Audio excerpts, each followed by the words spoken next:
3, 2, 1, attention, c'est parti. Bonjour à toutes et à tous et bienvenue sur les numériques pour un lundi comme je les aime. C'est vrai. Ah oui, un lundi comme je les aime pour plusieurs raisons, mais pour une raison principale, c'est parce que je suis avec David Noguera. Comment ça va, David ? Écoute, très bien. Et toi ? Ça va bien. Moi, je suis trop content. David, que vous connaissez, parce que c'est certains. quelqu'un de qualité, par défaut. Et en plus, parce que David, il est souvent dans le chat et ça faisait longtemps que je disais, bon, David, tu viens quand ? Il faut qu'on s'organise, machin.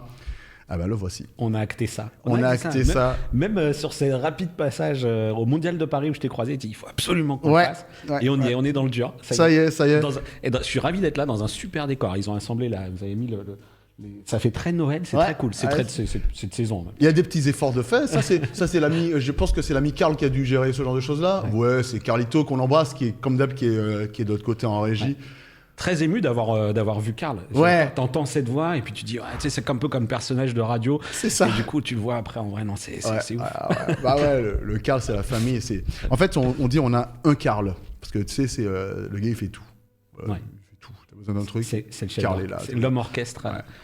Salut à tous, salut restez connectés, bienvenue dans le chat des numériques. Je vais faire un petit coucou quand même aux gens qui sont là. Salut Lucas, bienvenue pareil. Jibus, je t'ai vu, j'ai cru voir passer Skunk tout à l'heure. Salut Franck, Ayamwan, salut Irobi.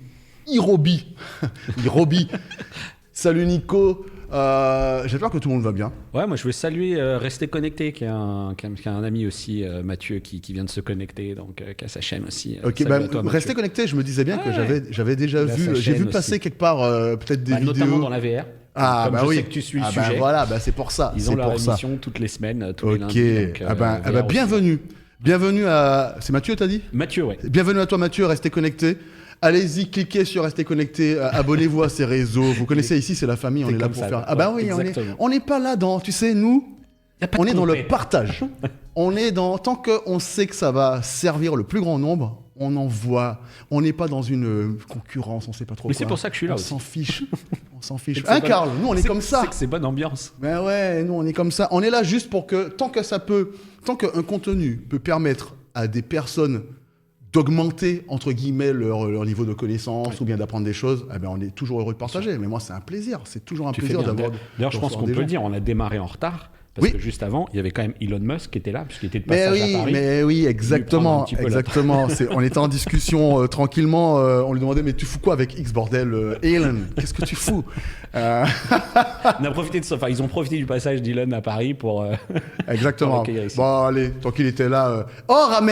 Lui, par contre, je le connais. Voilà. Lui, alors lui, il me connaît pas. Lui, il me connaît pas, mais moi, je le connais. Parce que, notamment, j'ai parlé de toi, Rames, dans ta vidéo. Il avait fait une vidéo il y a quelques temps sur... tu sais, l'outil de Unreal Engine qui permet de... Voilà, UEVR qui permet de tout. On en avait parlé. Ça fait plaisir. T'as ramené la famille, David. Ça fait trop plaisir. Alors, sachez, Rames, restez connectés. Sachez que la place de David, là, franchement, ça me ferait trop plaisir de vous y voir un jour. Et je le dis pas... ce ne sont pas des paroles en l'air. C'est vraiment... parce que... En fait, j'aime bien discuter avec les gens. Ça, tu me connais, David. Tu sais que moi, discuter, chatter, parler avec les gens, comprendre, me passionner, découvrir des personnes, c'est tout ce que j'aime. Et ça me permet aussi de permettre à d'autres gens qui sont dans le chat de découvrir, par exemple, l'émission. On a fait une émission avec Pépé Garcia il y a quelques temps, là, qui était à ta place. Et même moi, Pépé, je le connais depuis des années. Je peux dire qu'on est amis, tu vois. Et j'ai appris plein de choses. J'ai appris plein de choses. C'est l'instant confidence. Karl, mon frère, mon micro... je sais pas trop, il faut que je serre ici, attends. Alors qu'on est en train de plébisciter le bonhomme, de dire qu'il gère tout, qu'il règle tout. Non, mais Karl, c'est le boss. Mais là, alors ce matin, pourquoi on a commencé en retard ? Parce qu'en fait, il y avait, au-delà d'Elon Musk, il y avait il y avait un tournage ici dans une autre configuration. Et comme la configuration, là, c'est notre configuration un peu chill où on est là pour discuter, il fallait que Karl... avec JB réarrange le tout, donc c'est pour ça que c'est un petit peu compliqué. Voilà, bon écoutez, en tout cas, on est là, on est ensemble pour discuter pendant à peu près 2 heures tranquilles, où on va en fait, où on va te découvrir. Voilà, ça c'est le but principal, qu'on comprenne qui tu es. Moi, je sais qu'on a plein de choses en commun, notamment, tu as ramené des gens qui ont ces choses-là en commun avec nous, la réalité virtuelle, entre autres. Et puis, ce que je te disais tout à l'heure, avant que l'émission ne commence, c'est que quand je te regarde en général dans tes émissions. On sent cette passion, mais tu sais, cette passion que j'aime appeler cette passion-là le type frisson, tu vois, le type où ça vibre pour de vrai. T'as pas, moi, tu vois, et il y en a où, ouais, la passion un peu forcée, il y a un peu d'acting, tu vois. Et puis il y en a où, en fait, tu sens que ça tremble. Tu vois, la dernière fois, quand Brandon est venu et qu'il a montré ses lunettes, bah, j'en ai acheté, en fait. Tu vois. Très bonne émission aussi avec Brandon. C'était cool, hein. C'était cool. Il était, tu sais que, vous m'avez fait rire. J'avais un taf de fou ce jour-là, et en fait, vous m'avez bien... On a réussi à... Il va me détester de le dire, mais il était ultra stressé. Il me dit, ouais, comment ça on prépare rien chrono? Moi, j'aime bien savoir de quoi je parle. Je fais, t'inquiète, viens, tu verras, t'inquiète, ça va bien se passer. Comment ça va, mon cher David, déjà pour commencer? Très, très bien. Écoute, une année passée, mais comme ça. Incroyable. Donc, beaucoup de taf. Et puis, un gros changement pour moi, puisque je me suis dit en décembre, go, on y va. Puisque tu le sais, je collaborais quand même avec pas mal de médias. J'ai quitté 01 en 2019. Je sais pas à quel moment on embraye, mais voilà. Donc, j'ai eu des années collab, pigiste, freelance, etc. Et là, 2019, je me suis dit, allez, c'est bon, on bascule, on y va à fond. Et depuis septembre, du coup, effectivement, voilà, j'essaye de y aller à fond pour la chaîne. Et puis bientôt Twitch et puis les réseaux autant que possible un jour. Et je salue aussi Stunty qui est salut un frère Stunty. pour moi, qui est tu vois, un ami depuis je sais pas, on devait jouer au baby-foot ensemble en sortie de lycée, collège, donc tu vois, ça doit être 17, 18, 15, et peut-être même 16 piges. On a fait des trucs ensemble en booster, en mobilette, etc. Donc autant te dire que là, il y a quelques années, voilà, donc c'est mon frangin de cœur. Ah bah, bienvenue à toi Stunty.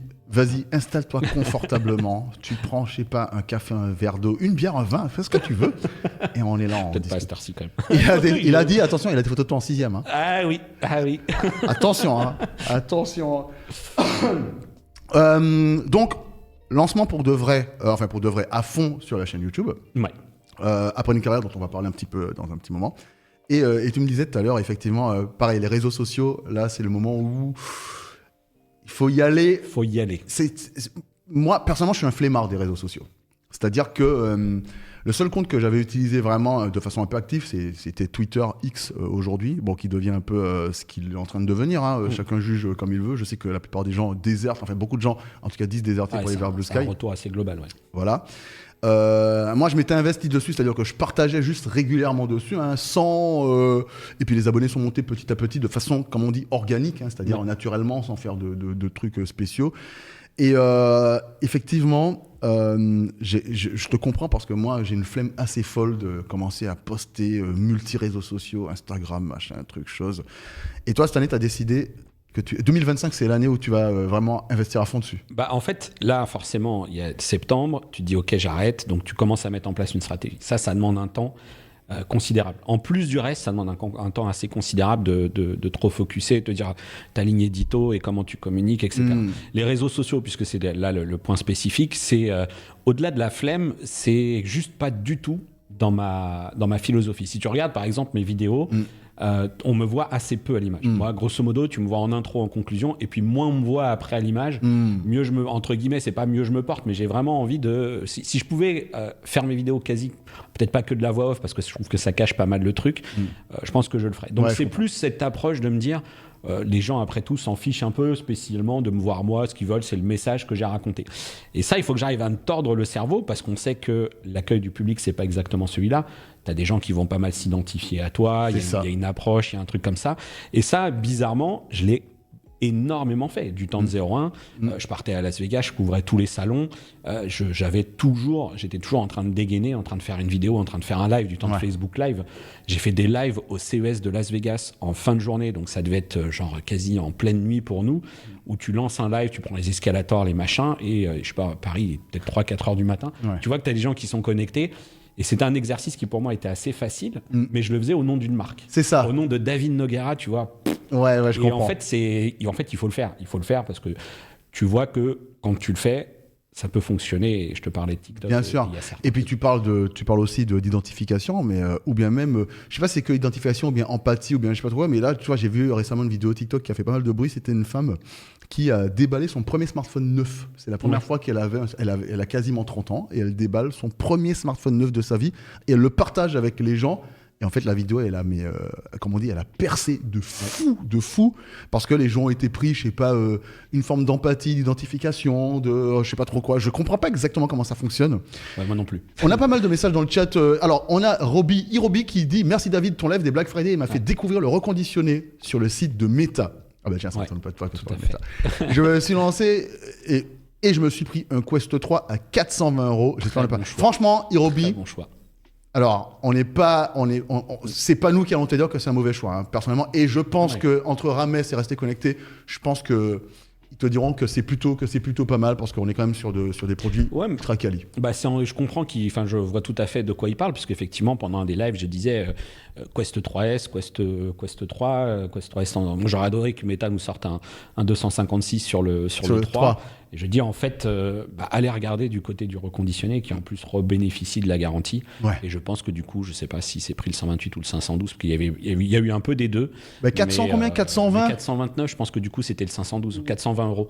Ah ouais, 512. Je pense que du coup c'est un super deal alors. Je pense que du coup c'était le 512 qui a dû. Je pense. Excellent. Je pense. On laissera Irobi nous confirmer, mais bon choix en tout cas. Il nous dira. Salut les vieux briscards. Salut l'extrême. On est là, t'inquiète. On est posé. Alors David, d'où tu viens? On va faire ton origin story. Il a pris le 512. Ah non, le 512 n'est pas en reconditionné, ok. Ah oui, c'est ça. Parce que le 512 par défaut, alors là il est descendu à 550, mais par défaut il était plus cher que ça. Il était pas loin des 700 €. Ouais, c'est ça. Donc oui, c'est effectivement parce qu'il y a eu un moment. Oui, ça devait être pendant le. Je vois très bien de quel live il parle où effectivement on avait basculé sur le 128. S'il y a encore, franchement, Karl. Voilà, parce qu'en fait, Karl, pour la petite parenthèse, Karl voulait se prendre un Quest 3. Karl, il a un Quest 2. Karl aussi, c'est un aficionado de la VR, il connaît, machin. Et je lui ai dit, franchement, le Quest 2, c'est bien, mais le Quest 3, ils ont quand même... il y a quand même un petit truc, il y a un vrai cap, quoi, tu vois. La qualité mixte. Voilà, la qualité, les lentilles. Rien que moi, ce qui m'avait choqué avec le Quest 3, c'est l'onboarding, la façon de configurer le casque la première fois avec ton espace que tu crées. Comme le PSVR 2, mais encore plus rapide, où tu regardes autour de toi et bam, ça te reconfigure. Il n'y a plus à dessiner spécifiquement. Tu peux toujours le faire, mais tu peux le faire, mais c'est beaucoup plus pratique et rapide. J'en ai parlé à Karl et comme il disait, Karl, il va craquer. Chrono, tu m'embêtes. Et c'est pas ce qu'il a dit. Il a dit de façon un peu plus agressive que ça. J'en ai marre. J'ai envie de l'acheter, mais il est trop cher. Ouais. Et en fait, j'avais pas pensé moi reconditionner. Ouais, c'est une offre. Mais effectivement, je vois très bien de quel live il parle. Et oui, c'était une offre. Après, voilà, 128, tu te dis, j'avais alerté. Lui, il a pas besoin de plus. Les jeux sont de plus en plus volumineux. Ouais.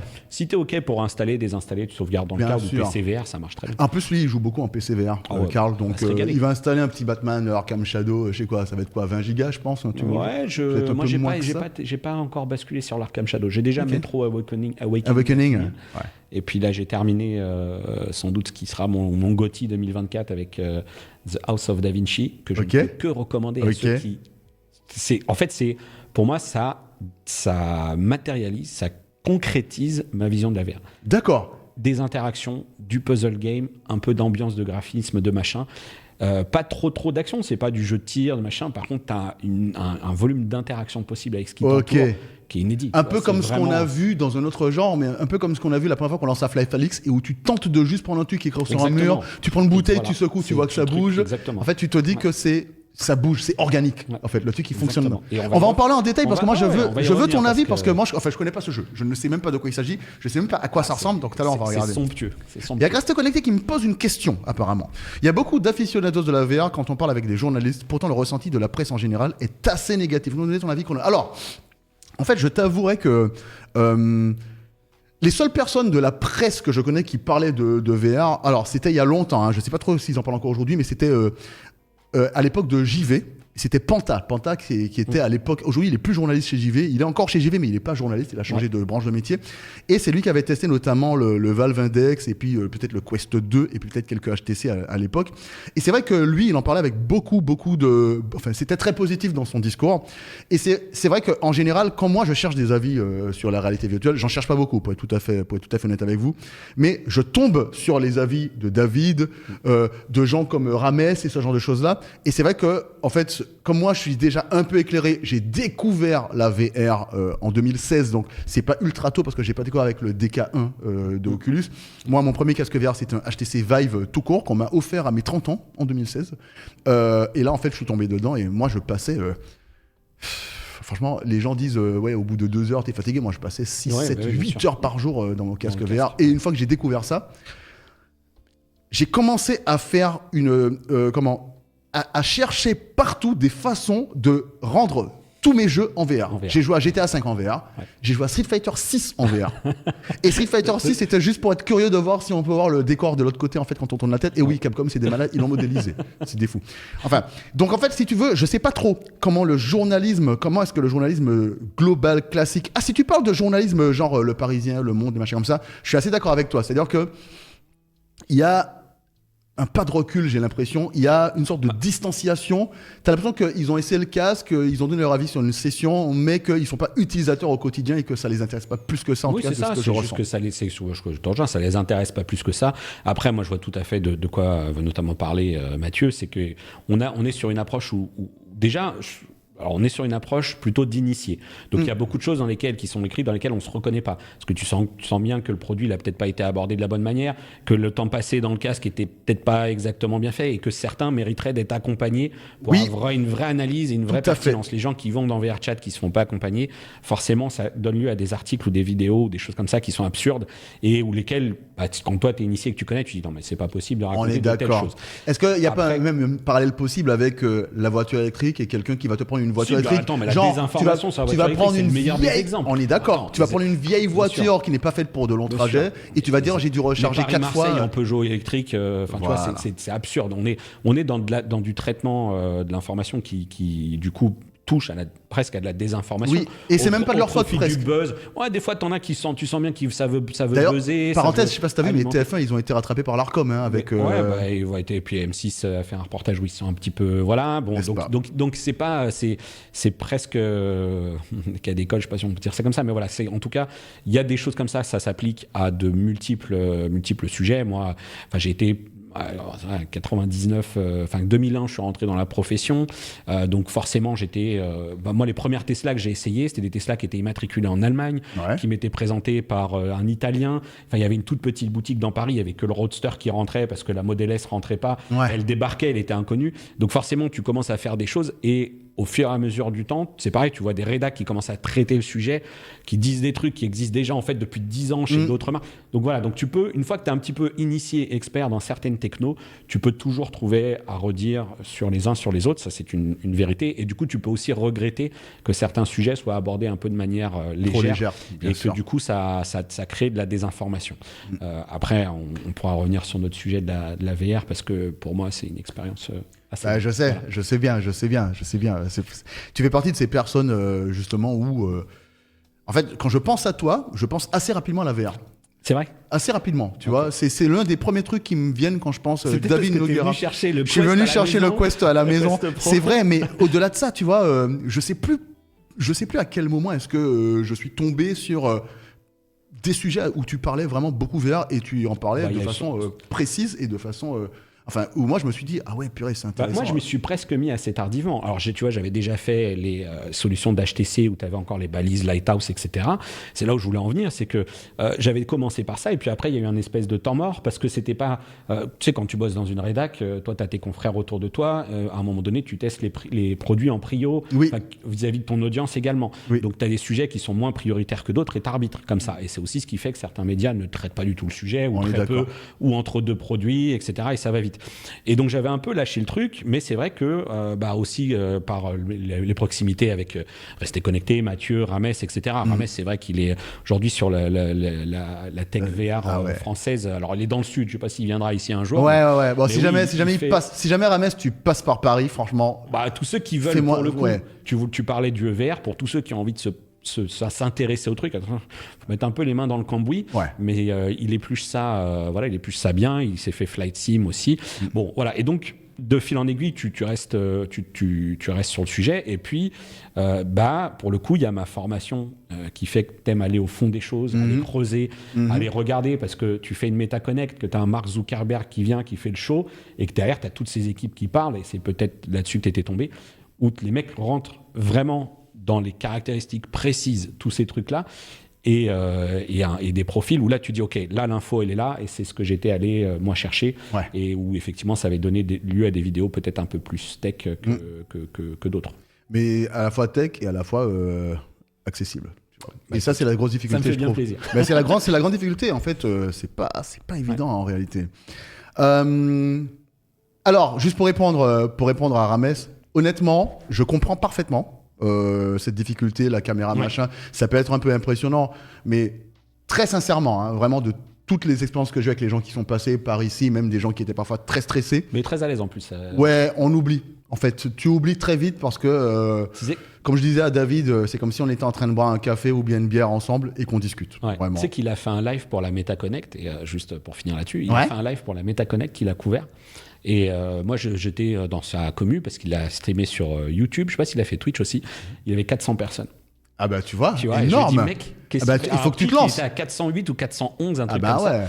Et donc forcément, il était genre juste tout seul devant son truc et il a battu. Et franchement, j'étais très content pour lui. Parce que là, tu te dis, ok, là, il s'arrache la tête, enfin, il s'arrache les cheveux pour faire du ses tracking toutes les semaines avec la grosse rigueur. Et ça paye et c'est cool. C'est cool. Bah ouais. Salut Sicarius. Salut Sika. Ouais. Donc carrément. En plus, attends, t'as fait honnêtement, Rames, je te le dis, hein, et puis après on va pouvoir passer à ton origin story. Mais honnêtement, t'as fait le plus dur, hein, parce que tout seul, en fait, c'est beaucoup plus difficile que quand on est deux. Tout seul, les gens ont du mal à. Personnellement, au début, moi, j'avais énormément de mal avec les temps de silence. Aujourd'hui, même tout seul, demande à Karl, franchement, parfois, je prends mon temps, je bois une gorgée ou deux. Il reste 5, 8, 12 secondes sans que je dise pas un mot. Et peu importe, en fait. C'est pas très grave. Mais par défaut, tu as du mal avec ce temps de silence-là parce que tu as peur des temps morts, en fait. Ouais. Et donc, tu as fait le plus dur, Rames. Donc, si tu viens et qu'on discute ensemble, tu verras. Nico. Merci Nico. Bah ouais, franchement, allez-y. Merci. Allez-y, jetez un œil à ce que David fait parce qu'il fait de l'excellent travail et c'est pour ça d'ailleurs que je l'ai invité, hein, parce que j'aime bien ce qu'il fait. Parce que moi, j'ai la chance de pouvoir inviter les gens que j'ai envie d'inviter. En fait, donc, on l'a vu avec Elon Musk d'ailleurs. Exactement. Dis pas ça trop fort parce que les gens ils vont se barrer, ils vont dire Chrono, il abuse. Déjà, il habille en Tesla. ça se voit pas trop, je pense. Non, ça se voit pas, c'est tranquille. Alors, donc tu m'as dit, tu as commencé il y a très longtemps, toi. Ouais, mais avant de commencer, avant de rentrer dans le monde du journalisme. Jamais tu devineras ce que j'ai fait avant. Ah, attends, Karl, jamais on joue ou pas, Karl? On essaye, Karl. Jamais tu ne Alors, attends, Pépé Garcia, il était dans une ferme. Tu n'étais pas Alors, j'étais pas à la ferme. Ok. Mais non, mon parcours études, etc., jamais je pense que quiconque... Alors, attends. Est-ce que c'était du littéraire? Non. Alors déjà, faut que ma formation de journaliste, elle est sur le tas. Et alors, j'ai fait des CFPJ, etc. Après, quand tu commences à prendre du niveau, tu deviens responsable quand tu prends des niveaux, bien notamment sûr, dans les rédactions, pour avoir des validations voilà. de statut de formation. Formation scientifique, non. non, l'Ardibus. Pharmacien. Non, mais je pense qu'on va pas trop... Mais si, on va essayer. Moi, j'adore ce genre de jeu. Allez, on va jouer. Moi, j'adore ça. Mais vas-y, continue ce que tu disais, mais ne nous spoile pas, attention. Donc, non, pas du tout. Donc, ce qu'on peut faire, c'est le temps que les gens trouvent, c'est que je suis effectivement rentré en 2001 dans la presse magazine, rédac, pour un magazine qui s'appelait Micro Achat. Et après, beaucoup de rachats, tu sais, c'est les époques où la presse bouge beaucoup, presse magazine. Très vite, tu collabores. Alors, je bossais dans un mensuel. Donc, quand tu bosses pour un mensuel, tu bosses 15 jours, 10 jours, la tête dans le guidon. Et le reste du temps, tu testes du matos, tu joues, voilà, c'était... On refaisait les maps des plateaux sur Counter-Strike et éditeurs de maps pour jouer. Enfin, j'étais dans un gros groupe. J'étais sur... Alors, à l'époque, ça s'appelait Presse Image, puis après XO Publishing, donc à Bagnolet. Et après, on a bougé du côté... Enfin, c'était Montreuil. Après, on a bougé du côté de Porte de la Villette. Donc, pas mal de mouvements. Et salut Kelson. Et donc on a effectivement été, ça a pas mal bougé. Et puis après le web en 2001. Donc après le titre micro achat et ça s'arrête. Donc tous les titres s'arrêtent avec micro photo vidéo, etc. Fin 2003, 2004. Les titres sont rachetés. Septembre 2004. Je suis recontacté par ceux qui ont racheté Micro Achat pour lancer 01net la rubrique produit. Ok. Donc on monte la verticale produit qui était un tout petit morceau de 01 net à l'époque. Et puis le truc monte en perf. Enfin, on était 2. Après, il y a un rédac chef qui arrive, qui était Thierry Dorway. Et là, on lance, comme on avait un labo, le GT Labs auquel on avait accès à l'époque, on monte la verticale produit qui devient vraiment 01 net produit, comparatif et test, etc. Et puis là, tu passes tes journées à créer de la base de données pour saisir. Tu sais ce que tu connais ici, c'est les critères, les pondérations, les bases de données, tous ces trucs-là. Ouais. Donc c'était le côté non pas pêcheur non plus. Alors là, pour l'instant, on n'a rien. Non, y a pas rien, dans le droit, pas de marketing, pas de pâtisserie. Forgeron, car il a mis forgeron, fleuriste, go-go dancer, jongleur et c'est effectivement plus un métier, c'était initialement plus un métier à vocation quasi manuelle. Ok, en fait, artisanat manuel. Plutôt manuel, mais pas spécialement genre maçon. Alors, maçon, ça c'était tous mes week-ends. Ok. Puisque je retapais mon appart. Coiffeur. C'est quoi la question? On est en train de chercher. Avec le côté mécanicien, comptable dans la mafia. C'était seulement le vendredi soir. On est en train de chercher le métier que faisait David avant d'entrer dans le journalisme. Voilà, chaudronnerie, non, pas chaudronnerie, pas pâtissier boulanger. Ceci dit, pâtissier boulanger, ça aurait pu. Non, les horaires sont trop durs. Donc voilà. Donc après, c'est la suite que tu connais un peu, puisque différents rachats de 01 net, truc monte en puissance. On intègre le groupe Test qui se fait racheter par BFM, qui à l'époque n'était pas encore Altis, c'était Next Radio TV, puis Altis, puis 2019 pour moi, donc au bout de 16 ou 15 ans à 01. Donc en 2019, j'ai arrêté et freelance. Voilà. Okay. Après, s'il y a plus de détails à un moment. Et salut Ginta. Ça va bien, franchement, on n'a pas réussi. On n'a pas réussi à trouver chez Altis. Non. On n'a pas réussi à trouver. Non, mais on a dit que c'est à peu près, c'est manuel, pas artisanat mais manuel. Ouais. Purée. Je savais que. On peut pas trouver. En fait. Tous les Noguera font du MMA. Eh ben écoute, alors c'est marrant parce que mon cousin qui s'appelle Victor Noguera, fait du MMA. Cousin, il a été vice-champion d'Europe de lutte de je sais pas quoi ou champion d'Europe. Je sais plus quel est son titre. Après, il a eu des passages un peu glauques. Forcément, quand t'es dans des sports comme ça, tu sais, tu vas chercher des métiers où tu fais de la sécu. Oui. Ouais. Il t'arrive des choses où c'est un peu compliqué. Mais du coup, aujourd'hui, il a son école d'arts martiaux. Ouais. Excellent. Boucher. Portugal. Non plus. Alors boucher, ça m'arrive, mais juste en règle générale, je deviens boucher juste les 10 minutes avant de mettre sur la braise. C'est ça. Astronaute, c'est pas. On a dit manuel. Je plane souvent. On a dit manuel. Non mais attends, un indice. Un indice. Alors c'était en lien parfois avec l'automobile, les machines-outils. Non mais je pense que les gens trouveront jamais. Ah jamais. Non, électricien, électronicien, il y a un peu de ça. Donc je pense que les gens trouveront pas. Allez, on abandonne. Moi, ma formation après le lycée, je me suis orienté vers ce qui était. En fait, j'ai toujours été très manuel. Ça, c'était clair, c'est presque en même temps, je sais pas si on peut tirer du cliché sur le côté fils portugais de maçon et voilà. Mais non, il y avait très vite, de toute façon, quand j'étais petit, je démontais des magnétoscopes, tu vois, une autre passion de la tech, je pense que c'est assez banal, mais elle vient tous pour ce côté un peu bricoleur, où t'as envie de dépioter. Donc voilà, donc il y avait déjà le truc, t'es le MacGyver de la famille, et je m'amusais à démonter des magnétoscopes pour aller nettoyer les têtes, voilà. Et donc de fil en aiguille, tu viens commencer à bricoler ta mobilette, tu viens commencer à bricoler ton vélo, tes trucs, etc. Et je me suis retrouvé à un moment donné où après le collège, je me suis réorienté vers des filières plus à l'époque d'ailleurs BEP pour tout dire. Je me suis dit BEP c'est bien mais on a envie de muscler un peu le rythme, donc j'ai rejoint après une STI, bref, fil en aiguille, et donc je faisais de la CFAO, CAO, DAO, ce genre de trucs, donc plutôt des métiers bureau d'études, bureau des méthodes, donc à bosser toute la journée sur de l'Autodesk, du CATIA, j'étais en CFAI à Mecavenir à Paris, pareil, où c'est des écoles où quand tu te retrouves niveau BTS, tes profs, en fait, c'est des gars qui ont tous bossé dans l'industrie, et le premier cours d'atelier, le gars te dit bon c'est bien, vous sortez de l'école, maintenant je vais vous apprendre à travailler, voilà, donc vous allez un peu mettre de côté tout ce que vous avez appris, on va vous apprendre la vraie vie. Ok, attends, pause. Vas-y. Marie? Il y a Marie qui va nous faire un coucou. Comme ça fait... Non, pas encore? Ah oui, oui, parce qu'elle a Pas des choses à aujourd'hui. annoncer, c'est ça? Pas aujourd'hui. Quoi, t'as dit quoi, Carl? Ce sera pas aujourd'hui l'annonce. Ah mince, mais elle pouvait, hein? Elle est partie. Attends. Bah tant On va pis, tant voir. pis. Elle pouvait. Moi, j'aurais fait une pause à ce moment-là, ça aurait fait du suspense, comme ça on savait pas encore. Mais c'est pas grave, tant pis. Alors, juste pour qu'elle sonne, c'est pas Emmanuel. C'est vrai que j'aurais dû réagir sur le côté quand ils ont commencé à dire boulanger, etc. Là où je rejoins plus le côté manuel, c'est plutôt Bjorn et Born qui effectivement disaient tourneur-fraiseur. Ouais. Moi, typiquement, mes études, je les ai fait aussi derrière des tours, des machines-outils, ce genre de choses. D'accord. C'est en ça que je disais que c'était un petit peu plus des métiers manuels Ouais. plus que le pur intellect.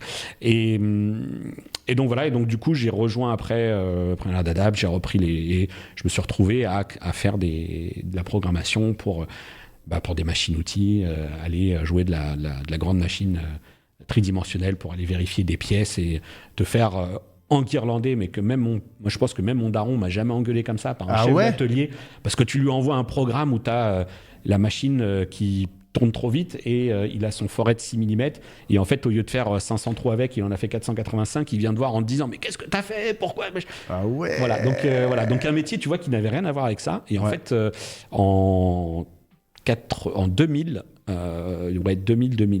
quelque chose comme 2000, je me suis dit non mais attends, tu te lèves le matin, tu penses informatique, tu te couches le soir, tu penses informatique, parce qu'à côté de ça, je passais mes week-ends à monter des PC, à faire des PlayStation, à passer mon temps à rue Montgalet, etc. Ouais. Et une proximité justement à ce moment-là avec les gens que j'avais font que je me suis retrouvé assez proche du rédacteur en chef de Microachat, le magazine. Ok. Et moi, je me suis dit, tant pis, j'arrête ces études-là. Tout le monde me dit, non, mais pourquoi t'arrêtes? T'as 1 an de ton examen. Pourquoi? Et je dis, non, je veux voilà. Donc, je voulais repartir vers des études informatiques. Et le rédac chef de Microachat m'a dit, écoute, moi, j'ai un poste, je te prends à l'essai. Et donc, ça, c'était en 2001. Retour du Portugal, je me dis, qu'est-ce que je vais faire? J'ai pas d'école. Ouais. Tant pis, je vais aller sur le chantier. Et coup d'appel, j'étais 2 jours de remontée. Il me dit, écoute, viens quand tu rentres. On te prend à l'essai, on voit ce que ça donne. Et voilà, 20 ans plus tard. Excellent. Purée. On en a usé des chaussures à Montgalet. Ah oui. Purée. Voilà. Qu'est-ce que je confirme? Ah oui, Stunty. Stunty, Ah en oui. fait, du coup, il était peu pro. Il était là, il était en coulisses, quoi. Enfin, il était présent sur place. On était dans la même classe. Et tu vois, lui, il s'appelle Stunty en rapport au stunt moto, parce que on a fait des choses en 2 roues. Voilà. Ok. Voilà. De vrai. Disons qu'à l'époque, on avait des 50, on avait un pote qui avait un 125 et qui n'arrivait pas à nous suivre, à nous suivre pour aller au lycée. Ah ouais. Je sais pas, ça avait très. Enfin voilà, on a eu une petite période. On était jeunes quoi. Bah oui, il faut vivre. Jeunes. On a a tous vécu. vécu. On a vécu avec les stunts. J'ai eu un garage moto moi. Ah ouais. Ouais. Comment ça? J'ai eu un garage moto. Un cousin avait un garage moto. Enfin, il avait un premier garage moto. Puis après, il a eu un souci avec. Bref, il en a remonté un deuxième. Bon, c'était une association pas très heureuse. C'était pas le bon moment pour moi. D'accord. C'était l'année de mon mariage, tout ça. Le truc a pas. Ça a pas performé. On s'est fait une belle ouverture, mais on était tous un peu proches en plus du monde du stunt à ce moment-là. Donc certains gars vraiment barrés, des mecs où tu les vois faire des trucs avec les motos, tu dis. Je m'y resterai pas, ouais. Ça c'est dangereux ça. Ah ouais. Voilà. Excellent. Donc tu vois assez loin du monde de ça, mais après voilà. Bah Alexa me dit t'as 1000 vies, mais clairement, hein. C'est sûr. C'est un truc de malade. Ouais, on a fait pas mal de choses. Ok. Et depuis, dans la tech. Et depuis dans la tech, ouais, et très bien entouré souvent. C'est ça qui aide beaucoup. Ouais. C'est ça qui aide beaucoup. Dans la tech, en fait, toi, t'as touché à tout ou presque tout. Pas mal de sujets. Ouais. Après, pas mal de sujets parce que comme je t'ai dit, quand tu lances 01net produit, à l'époque où le truc existe quasiment pas, et à l'époque où d'ailleurs même les NUMS se sont lancés peu ou pro. On a fêté nos 20 ans là. Voilà, donc 2004. Ça s'est lancé peu ou pro au même moment, et au moment où en plus tu dois créer une base de données intégralement, savoir comment tu crées des critères, à l'époque, Outlook Access, quoi. C'est un truc imbitable au possible. Tu vas pas demander à une IA de faire ça, tu vois, ça n'existe pas. Donc, tu es obligé de toute façon et puis quand tu n'es pas nombreux, tu es obligé de grappiller un peu partout. Je faisais déjà de la voiture à cette époque-là. Donc, une grosse, je dis très modestement, mais une grosse polyvalence, une grosse curiosité. Ouais. Et en plus, vraiment, le côté de te dire, pour parler de ça, il faut que je sois capable de voir ça. Et tu fais vite des parallèles aussi. Et c'était intéressant. Et après, quand tu muscles un peu les équipes, chacun adopte un petit peu plus sa spécialité. Moi, j'ai toujours été très maison connectée, mobilité, voilà. Plus à une époque que la télé, en fait. La télé, c'est presque arrivé... En second temps. Ouais, parce qu'en fait, on avait un très bon pigiste. On avait un gars en interne à l'époque qui s'appelait Bruno aussi, qui faisait la télé. On avait un pigiste, Eric Leven, qui, pareil, était un bon gars. Mais tu vois, et puis, après, tu connais les histoires des médias. Tu fais des arbitrages qui font que les ressources s'accumulent sur de l'interne. Ouais. Et après, quand je suis parti, j'ai très vite été identifié aussi sur ce volet télé. Et donc voilà, ça a vraiment été à fond. Bol d'or. Oh là là, le bol d'or. Oh. Mais il doit être à peu près... Kelson, il doit être à peu près du coup, on doit avoir à peu près le même âge. Je pense que le 75, c'est peut-être son année de naissance. Hein. Tu penses? Ok. Parce que 24 heures du Mans, bol d'or, moi j'ai fait un 24 heures du Mans moto. C'est une ambiance complètement psychopathe. Mon oncle, j'ai descendu en 900 CBR avec lui. Il a ouvert comme jamais du Mans. Je suis arrivé, j'étais bloqué comme ça pendant peut-être 24 heures, tu sais pas, à force de te pousser pour te tenir sur le réservoir. Parce que quand tu pars du Mans, t'es dans une ambiance moto. On n'était pas dans la boue à dormir dans les tentes, etc. On était plutôt bien accueillis parce qu'on était accueillis par Honda à cette époque-là. Et ouais, on avait fait des... Et puis Bol d'or, Burns Day, c'est des trucs... Enfin, voilà. Tu sais que moi, je connais rien de tout ça. Tu connais rien? Bah ouais, mais c'est d'autres passions. Moi, j'avais vraiment la passion des sports mécaniques. À cette époque-là, j'avais ma mobilette. Tu bricoles ta mobilette et tu changes. Et si je change mon injecteur, j'enlève les grilles de filtre. Et voilà.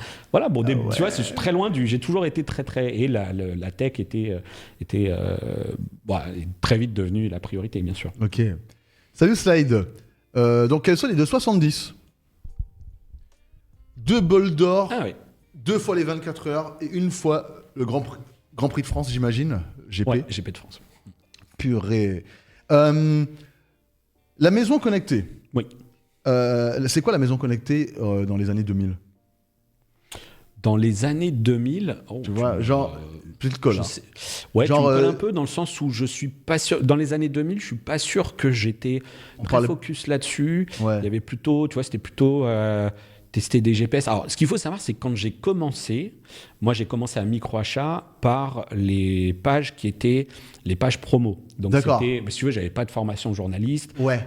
Je débarquais là-dedans. J'ai été formé par les collègues. Ouais. J'avais commencé par ça, qui était sur le rédactionnellement parlant, c'était pas de la grande littérature. Oui. C'était vraiment, en fait, ce qu'on mettait à profit, c'était ma capacité à savoir créer des configs. Tu vois, à savoir quel composant tu mets. Parce que pour optimiser en fait. Rue Montgalet, tu t'adressais à des gars qui allaient chercher le composant chez un tel, le machin, le truc, etc. La bonne barrette de mémoire vive. Et moi, mon rôle, c'était d'appeler les boutiques et de leur dire c'est quoi ta config. Ah non, ça c'est nul. Et voilà, tu t'appelles David, tu es dans un secteur où voilà, c'est très populaire, enfin, tu vois, c'est très dans le contact, le humain, etc. Ouais. Moi, j'ai vu des arrière-boutiques de la rue Montgalet, je pense que certains le savent. Et en fait, tu as 2 boutiques. Et en fait, quand tu passes dans l'arrière-boutique, tu vois qu'en fait, c'est dans l'arrière-boutique de la même. Tu vois, c'était c'est déjà des grandes familles. Et donc, on était. Tu arrives à des endroits où tu te demandes d'ailleurs si tu n'es pas un peu dans une forme de mafia. Tu vois, le gars, il a son oreillette, il est juste là, à passer des commandes. Donc, c'est des bons souvenirs. Donc, on était plutôt sur ce volet-là. Et puis après, très vite, tu commences à mettre les mains dans les comparos. Ouais, j'ai fait des comparos de volants. De volants, de choses comme ça pour les magazines. Ouais. Mec, on te dit, tu vas aller travailler. Aujourd'hui, ton but du jeu, c'est de tester des volants. Ouais. T'es comme un gosse. Tu te dis, c'est ça mon travail. Enfin, c'était complètement fou. Et il y en a encore aujourd'hui. Je pense qu'il faut qu'on reste... on sait qu'on a quand même un métier qui est très, très sympa. Oui. Franchement, on a cette chance. Donc, la maison connectée, les années 2000, pas encore. Un peu tôt, parce qu'après, tu vois, les premiers trucs sont arrivés avec les caméras, les systèmes de sécurité. Voilà, après, aujourd'hui, c'est surtout, mais tout est connecté. HS, mais vous avez parlé de l'IA de Funko Pop qui a strike le site de Itch.io. Absolument pas, et je ne sais même pas de quoi tu parles. Mon cher Morbach, je suis vraiment désolé. Je n'en sais rien. En fait, maintenant, je comprends pourquoi je te vois beaucoup sur de la voiture électrique, ce genre de choses. Alors, je sais que d'aucuns diront que c'est pas vraiment, enfin, c'est pas de la mécanique à proprement dire, et je suis d'accord avec eux. Mais en tout cas, comment tu l'as, toi, en tant que gros fan de mécanique et de ce genre de choses-là, parce que personnellement, tu vois, moi, je connais pas la mécanique, personnellement. Tu vois, avant d'avoir ma Tesla, j'avais une Clio 4 et c'était une voiture que j'avais parce qu'il me fallait une voiture. Ouais, bon, attends, tu vois, increvable, et puis sans doute, et puis voilà. Voilà, elle fonctionnait. Et j'étais content. Hein. Quand j'étais au volant, moi, j'étais content. On passait les vitesses, j'étais content. Puis j'essayais d'optimiser mes rapports et tout. Je jouais à un jeu vidéo sans faire de folie, attention, mais je jouais quand même à un jeu vidéo. Et donc, j'ai eu ma Tesla. Alors là, ça m'a changé ma vie parce que moi, je pense que c'est l'un des meilleurs achats de ma vie, pour être tout à fait honnête avec toi. Mais pour quelqu'un comme toi, j'ai toujours, je sais jamais trop. Moi, quand j'entends beaucoup de gens qui parlent de la passion de l'automobile, de machin comme ça, et qui, par défaut, en fait, ont une sorte de rejet un petit peu du véhicule électrique. Toi, je sais que tu es quelqu'un de curieux par défaut. Moi, pas du tout, parce que... Alors déjà, moi, je suis arrivé sur la presse auto du monde de la tech. On n'était pas nombreux. Ouais. C'est-à-dire qu'à l'époque, il y avait moi et peu ou prou... sur les mêmes sujets, il y avait Eric Fontaine. Ouais. Les deux, quoi. Ouais, ouais. Les deux, et quand tu arrives... Eric Fontaine, qui était votre confrère, quand tu es deux sur ce sujet-là, et que tu es face, que toi tu débarques, et que déjà, moi, à l'époque, j'étais très porté sur la vidéo, tu débarques soit avec ton cadreur, soit avec tes petites caméras, soit tes machins, déjà tu as des gars qui viennent, ils sont habitués soit à se déplacer avec leur équipe, bien souvent plutôt le photographe, etc. Tu arrives un peu comme trublion de la fête, quoi. Déjà, tu as une petite étiquette du gars un peu multicasquette, les gens comprennent pas bien ce que tu viens faire là, mais tu parles de la tech. Bon, tu es venu tester un autoradio, tout quoi. Bon, au départ, les angles, c'est un peu ça, c'est t'abordes les systèmes multimédia dans la voiture, et très vite, tu te retrouves à traiter très en profondeur les aides à la conduite. Et c'est pour ça que il y a beaucoup de choses, moi, aujourd'hui, qui sont écrites, qui sont traitées, où moi, j'ai l'impression de les avoir vues il y a 15 ans, tu vois, parce que tu accèdes à certaines choses. Les tours de circuit à 206 km/h dans une voiture autonome, j'ai dû le faire en 2007. Ah oui. Ouais, c'est quasi 2007 ou 2011, je sais plus, c'était sur un circuit en Espagne. Donc, c'est des choses qui sont... et donc, je suis rentré par ce segment-là, et donc, j'ai accompagné cette évolution. Et aujourd'hui, le plaisir est différent quand tu conduis une voiture électrique ou quand tu conduis un gros modèle. Mais là où c'est amusant, c'est quand tu connais les deux et que tu montes dans des voitures électriques et que tu dis, waouh, les gars, ils nous ont fait un SUV qui fait plus de 2 tonnes. Alors, moi, je vais te prendre plutôt le cas du Macan, qui fait 2 tonnes 3 de chez Porsche. Quand tu prends la caisse et que tu roules et que tu commences à la taquiner un petit peu, tu dis, ouais, les mecs, ils savent faire. Ouais. Les gars, ils savent faire ce feeling de conduite que tu vas retrouver. Tu n'as plus la sonorité, tu n'as plus tout ça, mais il y a des choses que tu retrouves. Et donc, c'est cette approche, la question que tu me poses sur cette partie plus mécanique, je pense que tu la bascules sur l'agrément et l'expérience de conduite. Ok, je vois. Faire la part des choses, quoi. Parce que c'est vrai que j'ai tellement cette impression de voir comme si on peut pas aimer les deux. Donc, non, mais je pense que c'est... Non, mais puis tout le monde aujourd'hui... Enfin, je pense que les confrères aujourd'hui ont aussi dû...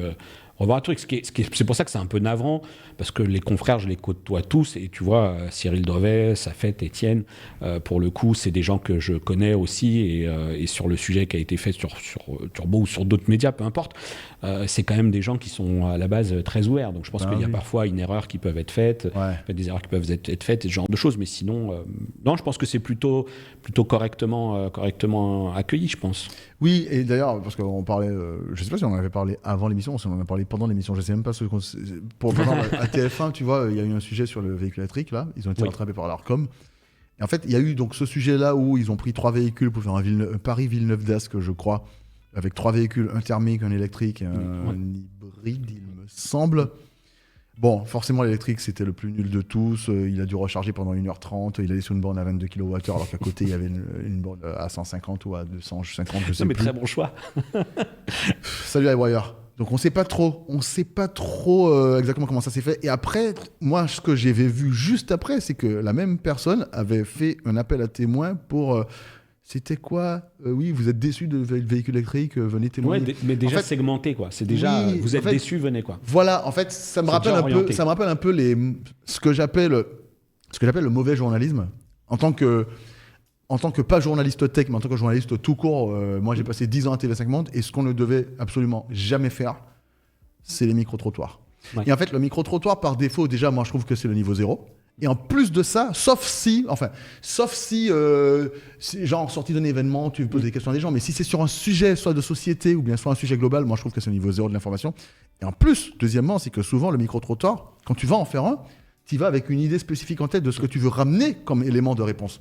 En fait, tu vas pas avec une ouverture en te disant non, tu veux raconter quelque chose. Ça dépend à quel moment tu es capable de dire ok, je me suis planté, le sujet il est pas là.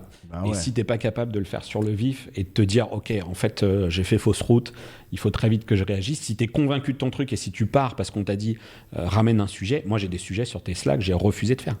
Quand il y a eu les soucis d'accidents, etc., machin, où il fallait absolument incriminer l'autopilote, moi j'ai des sujets. Et tu as vu là, résultat notamment avec le taxi parisien, là, où effectivement on avait vu les gros titres, ouais c'est l'autopilote, c'est l'autopilote.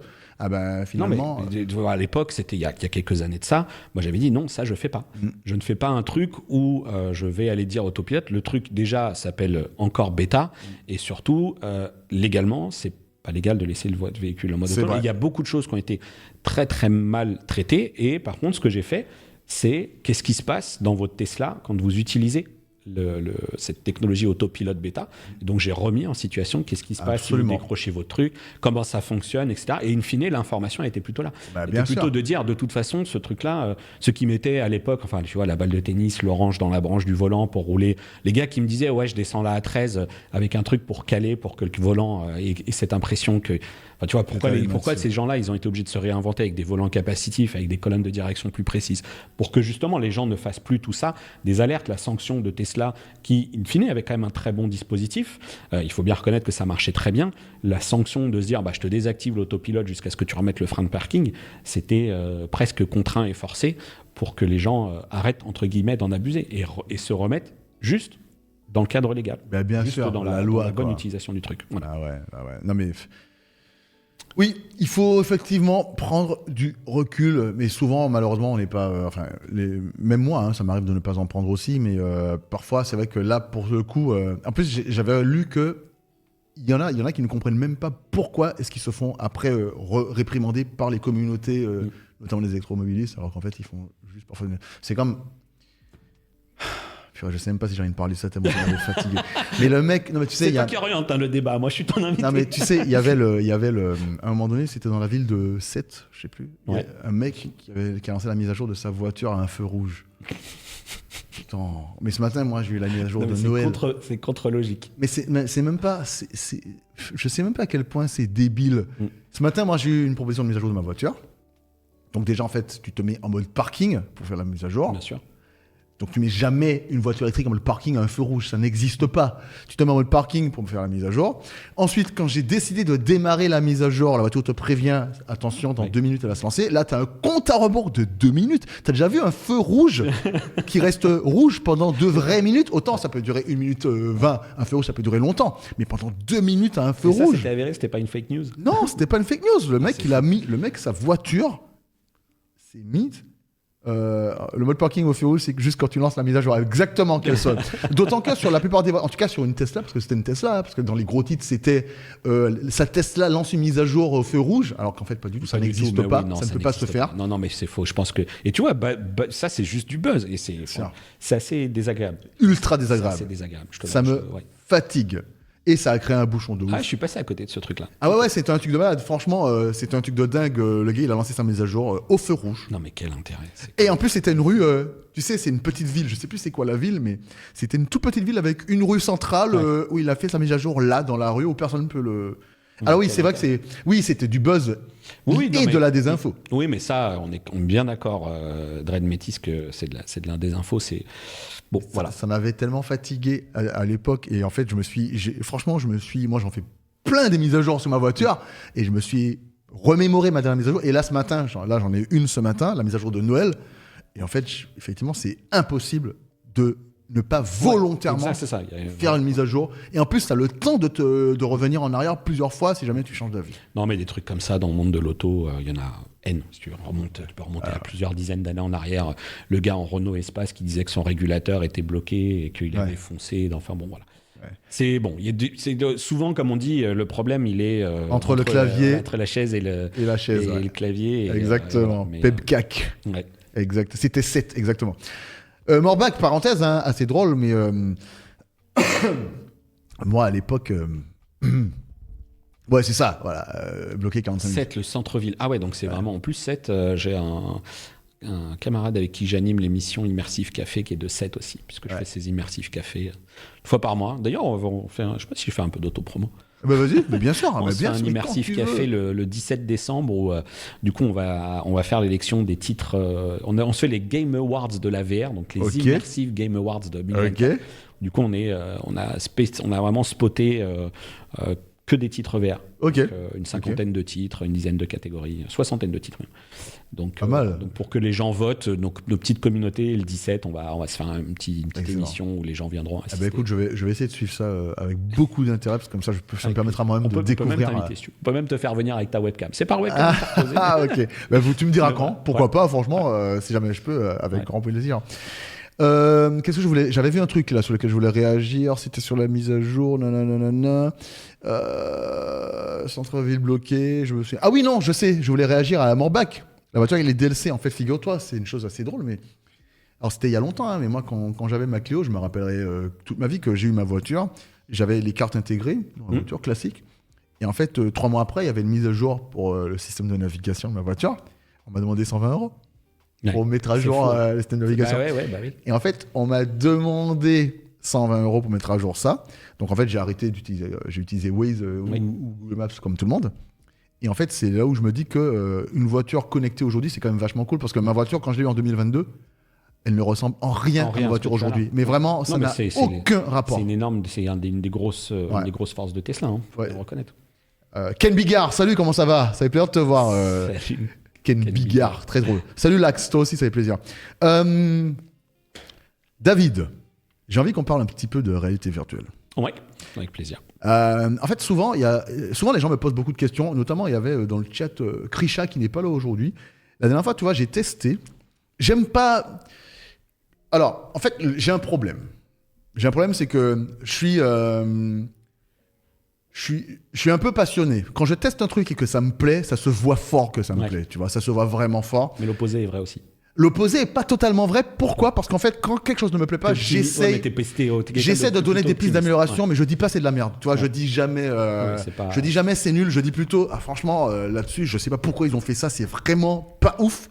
Ils auraient pu s'inspirer pour faire ça, faire ça. Ouais, c'est la Tu bonne vois. approche. Moi, je considère que c'est la bonne approche. Certains Moi, j'ai te un diront- J'ai un côté râleur, mais il y a des choses qui m'agacent beaucoup. par Ouais, exemple, moi sur aussi, certaines télés. moi aussi, des trucs Mais, peuvent m'énerver, je suis d'accord. Mais par exemple, tu vois, j'avais testé avec Aurélien, qui est notre journaliste auto aujourd'hui, avec qui parfois je fais des lives le vendredi. J'avais testé le Peugeot E3008.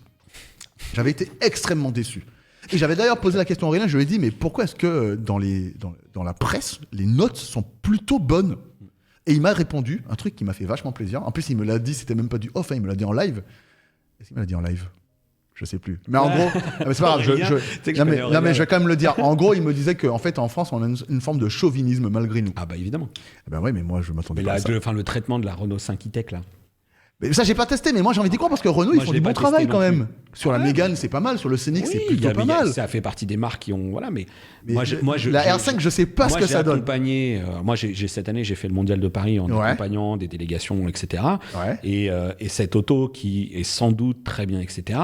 Il y a quand même un sujet, c'est qu'on est sur une auto qui est aujourd'hui lancée. Alors, on sait que 35 000 euros. toutes les catégories de produits, de tous les trucs, la marge, elle est sur les produits qui coûtent cher. Ouais. Voilà, 35 000 euros. Ouais. Voilà, t'as Ouais. une voiture qui sert de cocher des cases. Quand ils vont arriver avec la petite version, Ouais. avec la petite batterie, où il va Ouais. falloir expliquer aux gens que ça recharge moins vite qu'une Zoé qui a plus de 10 ans, que tu vas faire 200 km, que tu vas voir aller rejoindre ta maison secondaire, tu vas faire 200 km en plusieurs heures. Etc. Ouais. Moi, il y a des approches, tu vois. Tu Ok, dis, je bon, vois. voilà, en fait, c'est ok. Donc ta vision est super intéressante. C'est-à-dire que plutôt que de voir juste le produit en tant que tel qu'il est aujourd'hui, Mais qu'est-ce toi que les tu gens vois vont acheter? son écosystème Bah et oui. ce vers quoi les gens vont Bah aller. oui. Attends, Parce le pouvoir qu'effectivement, d'achat, la ouais. promesse c'est ça. C'est la oui. voiture à moins de 30 000 euros, voire oui, même 25 000 évidemment. euros, Ouais, ça etc. sera 25, Ah ben ça, tu vois, ça c'est Non, mais super quand même- intéressant comme c'est quand approche. même, il faut quand même. Enfin, moi, les gens que j'ai accompagnés, qui étaient des professionnels de l'auto, je leur ai dit attention, il va commencer à falloir expliquer aux gens, quand ils vont aller chercher le petit modèle, que tous les tests qui ont été faits, alors je compte sur les confrères, et puis moi je ne l'ai pas eu, mais pour quand même bien remettre l'église au centre du village. On est d'accord. 35 000 euros. Aujourd'hui, ces caisses-là, enfin, pendant très longtemps, on les a appelées. On disait, ouais, c'est pas la voiture principale du foyer. Déjà, moi, j'ai grosse déformation par rapport à ça. Aujourd'hui, c'est quoi la voiture principale du foyer ? C'est celle qui t'emmène au taf tous les jours, mine de rien.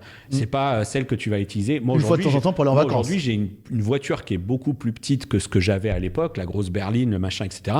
Parce qu'au bout d'un moment, déjà, c'est beaucoup plus cher qu'avant.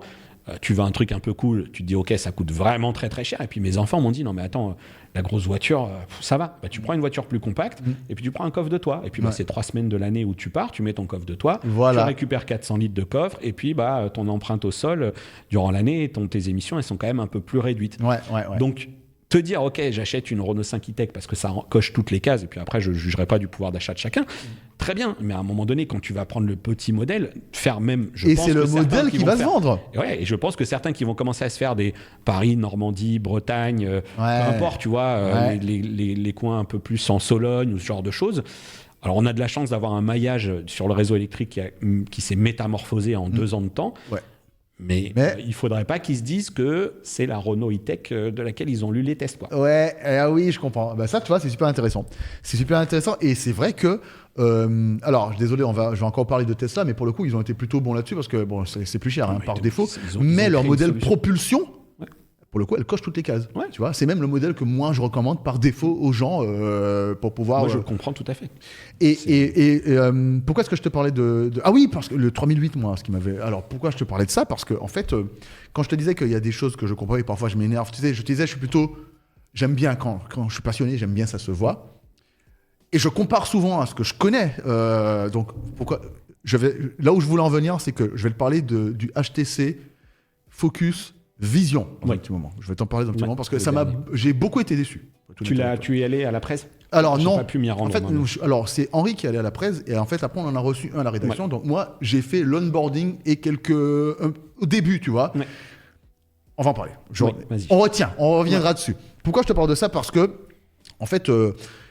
Quand j'ai testé plusieurs véhicules électriques, notamment le Scénic avec Aurélien, et notamment le E3008, et puis la Lotus Electra aussi, qui est la Lotus anti-Lotus, la grosse Lotus de 2 tonnes 8, voire 2 tonnes 9, alors que la Lotus Elise, c'est quoi, 700 kilos, un truc dans le genre, bref.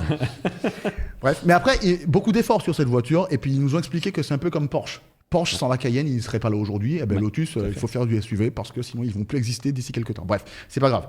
Et donc, j'essaie le 3008. Quand j'essaie le 3008, déjà, j'étais rentré dedans, Aurélien m'avait fait régler mon siège, machin. Je sors du véhicule. Aurélien, il règle le siège pour lui. Après, c'est mon tour, je retourne au véhicule. Donc, je m'approche du véhicule. Elle se déverrouille. Ok, bon, ça commence bien. Il faut allumer quand même le véhicule. Elle ne s'allume pas seule. Il faut régler le siège manuellement. Il faut enlever le frein à main. Il faut mettre en mode drive. Enfin, et là, je me suis dit, mais les mecs, on est en 2024. Mais ça, c'est... On est en 2024. Ma voiture, je m'approche. Elle s'allume. La porte est déverrouillée, je m'installe, elle règle les sièges et le machin automatiquement parce qu'elle reconnaît que c'est moi. Si c'est ma femme, elle reconnaît que c'est ma femme, elle règle pour ma femme. Et j'appuie sur rouler, terminé. Je sors de la voiture, je détache ma ceinture, elle va se mettre en frein à main automatiquement parce que j'ai détaché ma ceinture. Je lève mes fesses du siège, je ferme la porte, je m'éloigne, elle se verrouille, terminé.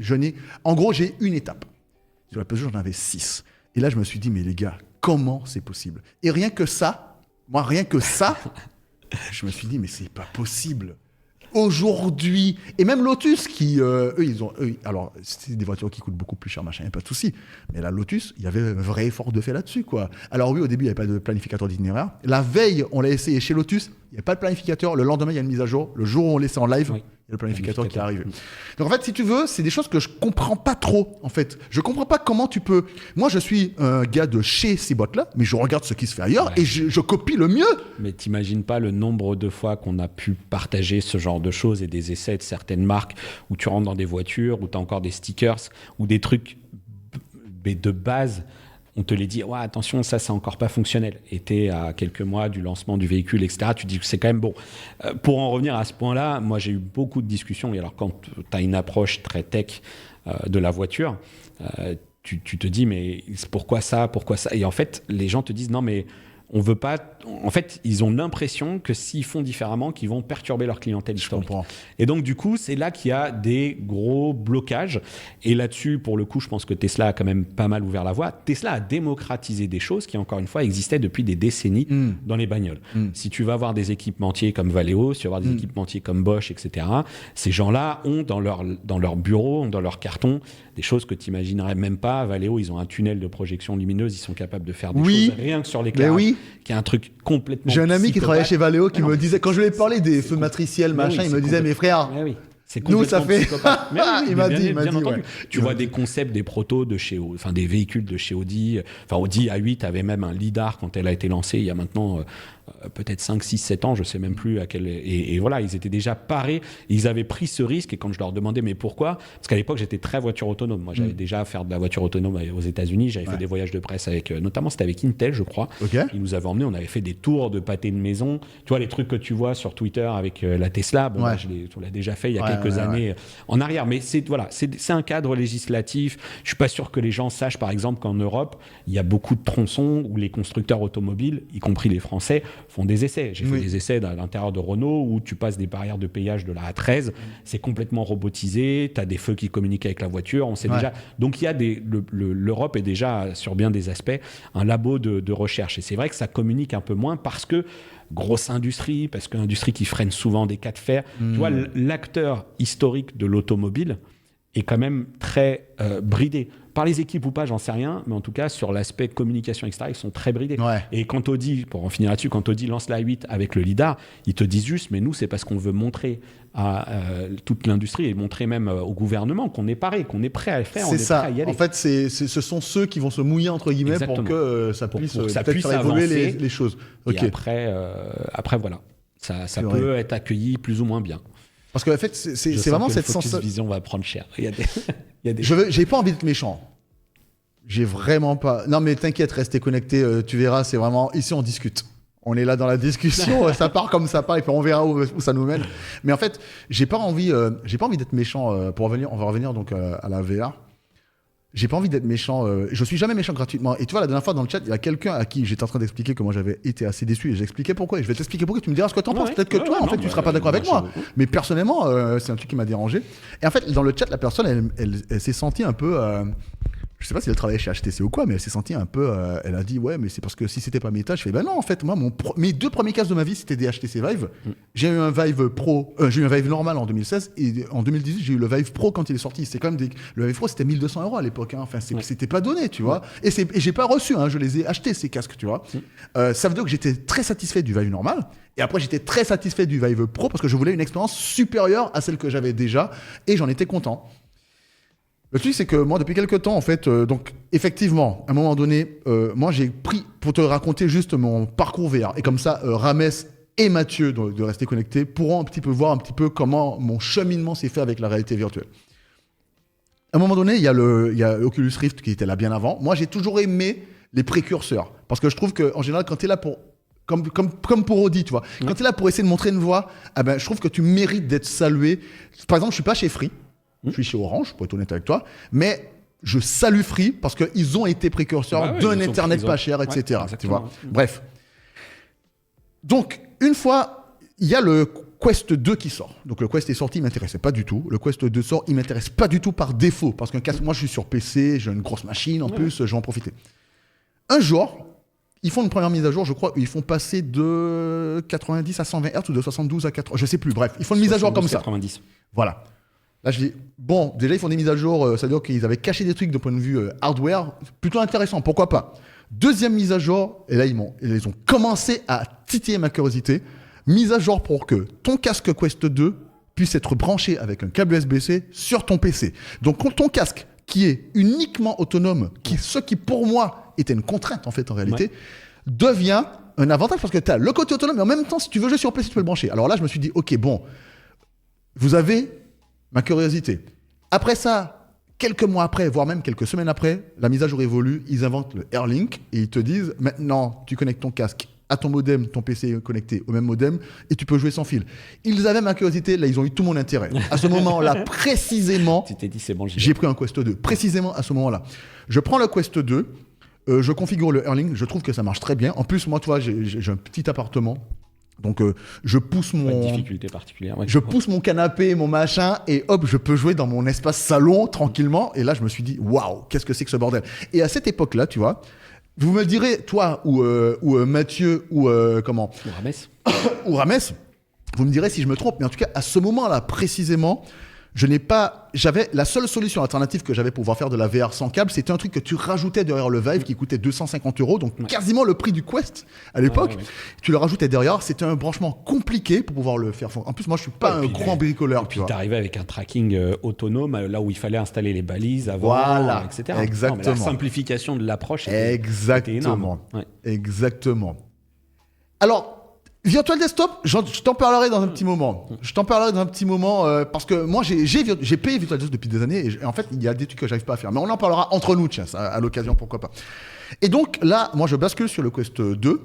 Je reste sur le Quest 2 pendant très longtemps. Le Quest 3, j'en fais l'acquisition relativement récemment. En fait, j'ai fait l'acquisition du Quest 3 en même temps que le Quest 3S est sorti. Tu vois. D'accord. Entre deux, j'avais testé le Quest 3 Pro grâce à toi, d'ailleurs, mais c'est pas un casque qui s'adapte au grand public. Enfin, c'est ouvert, machin, pour l'immersion, c'est pas top. L'image est belle, le tracking est ouf, la reproduction de la bouche et des expressions et tout, c'est assez impressionnant, mais à ce prix-là, ça fait plus gimmick. Il y a eu entre les deux, on était, enfin, tu vois, il y avait un Quest 2, on s'est vu au moment où moi j'avais publié d'ailleurs sur les NUM le test du Quest Pro, du Pico 4. Ah, du Pico 4. Moi, j'ai jamais testé ça. Qui était quand même entre les deux, qui arrivait avec un form factor un peu différent, un beau design, un produit encore une fois méconnu, qui sur certains aspects pour moi, pour le confort, notamment pour le port des lunettes, était meilleur. Tu avais un peu d'entrée de lumière, etc.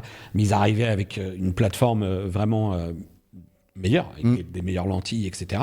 Mais ça restait encore assez niche. Donc, parce que moi, Pico, il faudrait que tu m'en parles, et dans le chat aussi, je compte sur nos amis spécialisés VR. Et donc, quelques temps après, PSVR 2. Alors, PSVR 2 qui sort, pour moi, gros acte manqué de PlayStation. Pourquoi? Je t'explique. Je te le fais pas dire. Hein? Je te le fais pas dire. Genre, genre le casque qui sort avec une enclume, quoi. Bah ouais, non mais en fait, l'enclume de la communication. En fait, le casque, quand il est sorti, au moment où il sort, le casque, le PSVR 2 sort quelques mois avant le Quest 3, le Quest 3 tout court.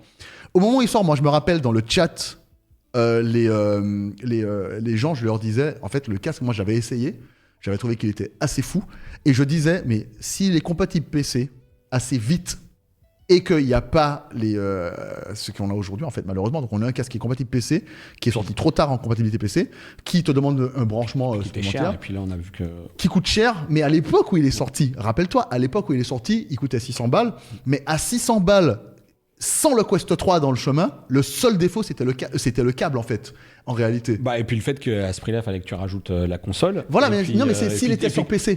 Ah oui, pardon. C'est ce que je veux dire. En fait, c'est ça qu'ils ont raté pour moi. Parce qu'il n'y avait pas de Quest 3. Donc, ils avaient un boulevard pour sortir ce casque-là sur PC à ce moment-là. Moi, je ne l'ai pas testé, mais c'est vrai qu'il y avait des sujets quant à l'ergonomie. Il y avait certains sujets sur certains effets de défauts d'image qui ressortaient. Bon, après, est-ce que les choses ont été corrigées ou non? En tout cas, ce qui est sûr, c'est que là, le prix a quand même été bien baissé. Et les ventes ont quand même sérieusement augmenté sur cette fin d'année. Mais il n'a pas d'intérêt, ce casque aujourd'hui. Perso, c'est pas un casque que j'achèterais pour différentes raisons, parce que moi, là où je râle, par exemple, c'est sur des stratégies de communication qui, pour moi, là, je comprends pas Sony. C'est-à-dire que vraiment, je n'ai pas compris du tout. Ce truc-là m'a jamais fait triper, mais genre vraiment jamais. En fait, moi, je pense que sur la logique PlayStation, alors je vais peut-être en choquer certains, mais tu vois, moi, je suis plutôt Team Xbox pour différentes raisons, notamment le Game Pass et le financement qui m'a été accessible à un moment donné, parce que tu payes la console par le mode de financement où tu avais ton Game Pass inclus, etc. Et puis mes gosses ont toujours joué sur PC, donc ils avaient leurs titres. Voilà. Donc c'était un truc qui m'allait très très bien. Et en fait, j'en veux assez au truc parce qu'ils ont laissé, dans les phases de pénurie de consoles, etc., ce truc-là s'installer. Enfin, t'as vu, on a vu des prix de consoles, enfin, ça devenait du délire, ça crée une espèce de frustration. Et j'ai trouvé ça très très malsain.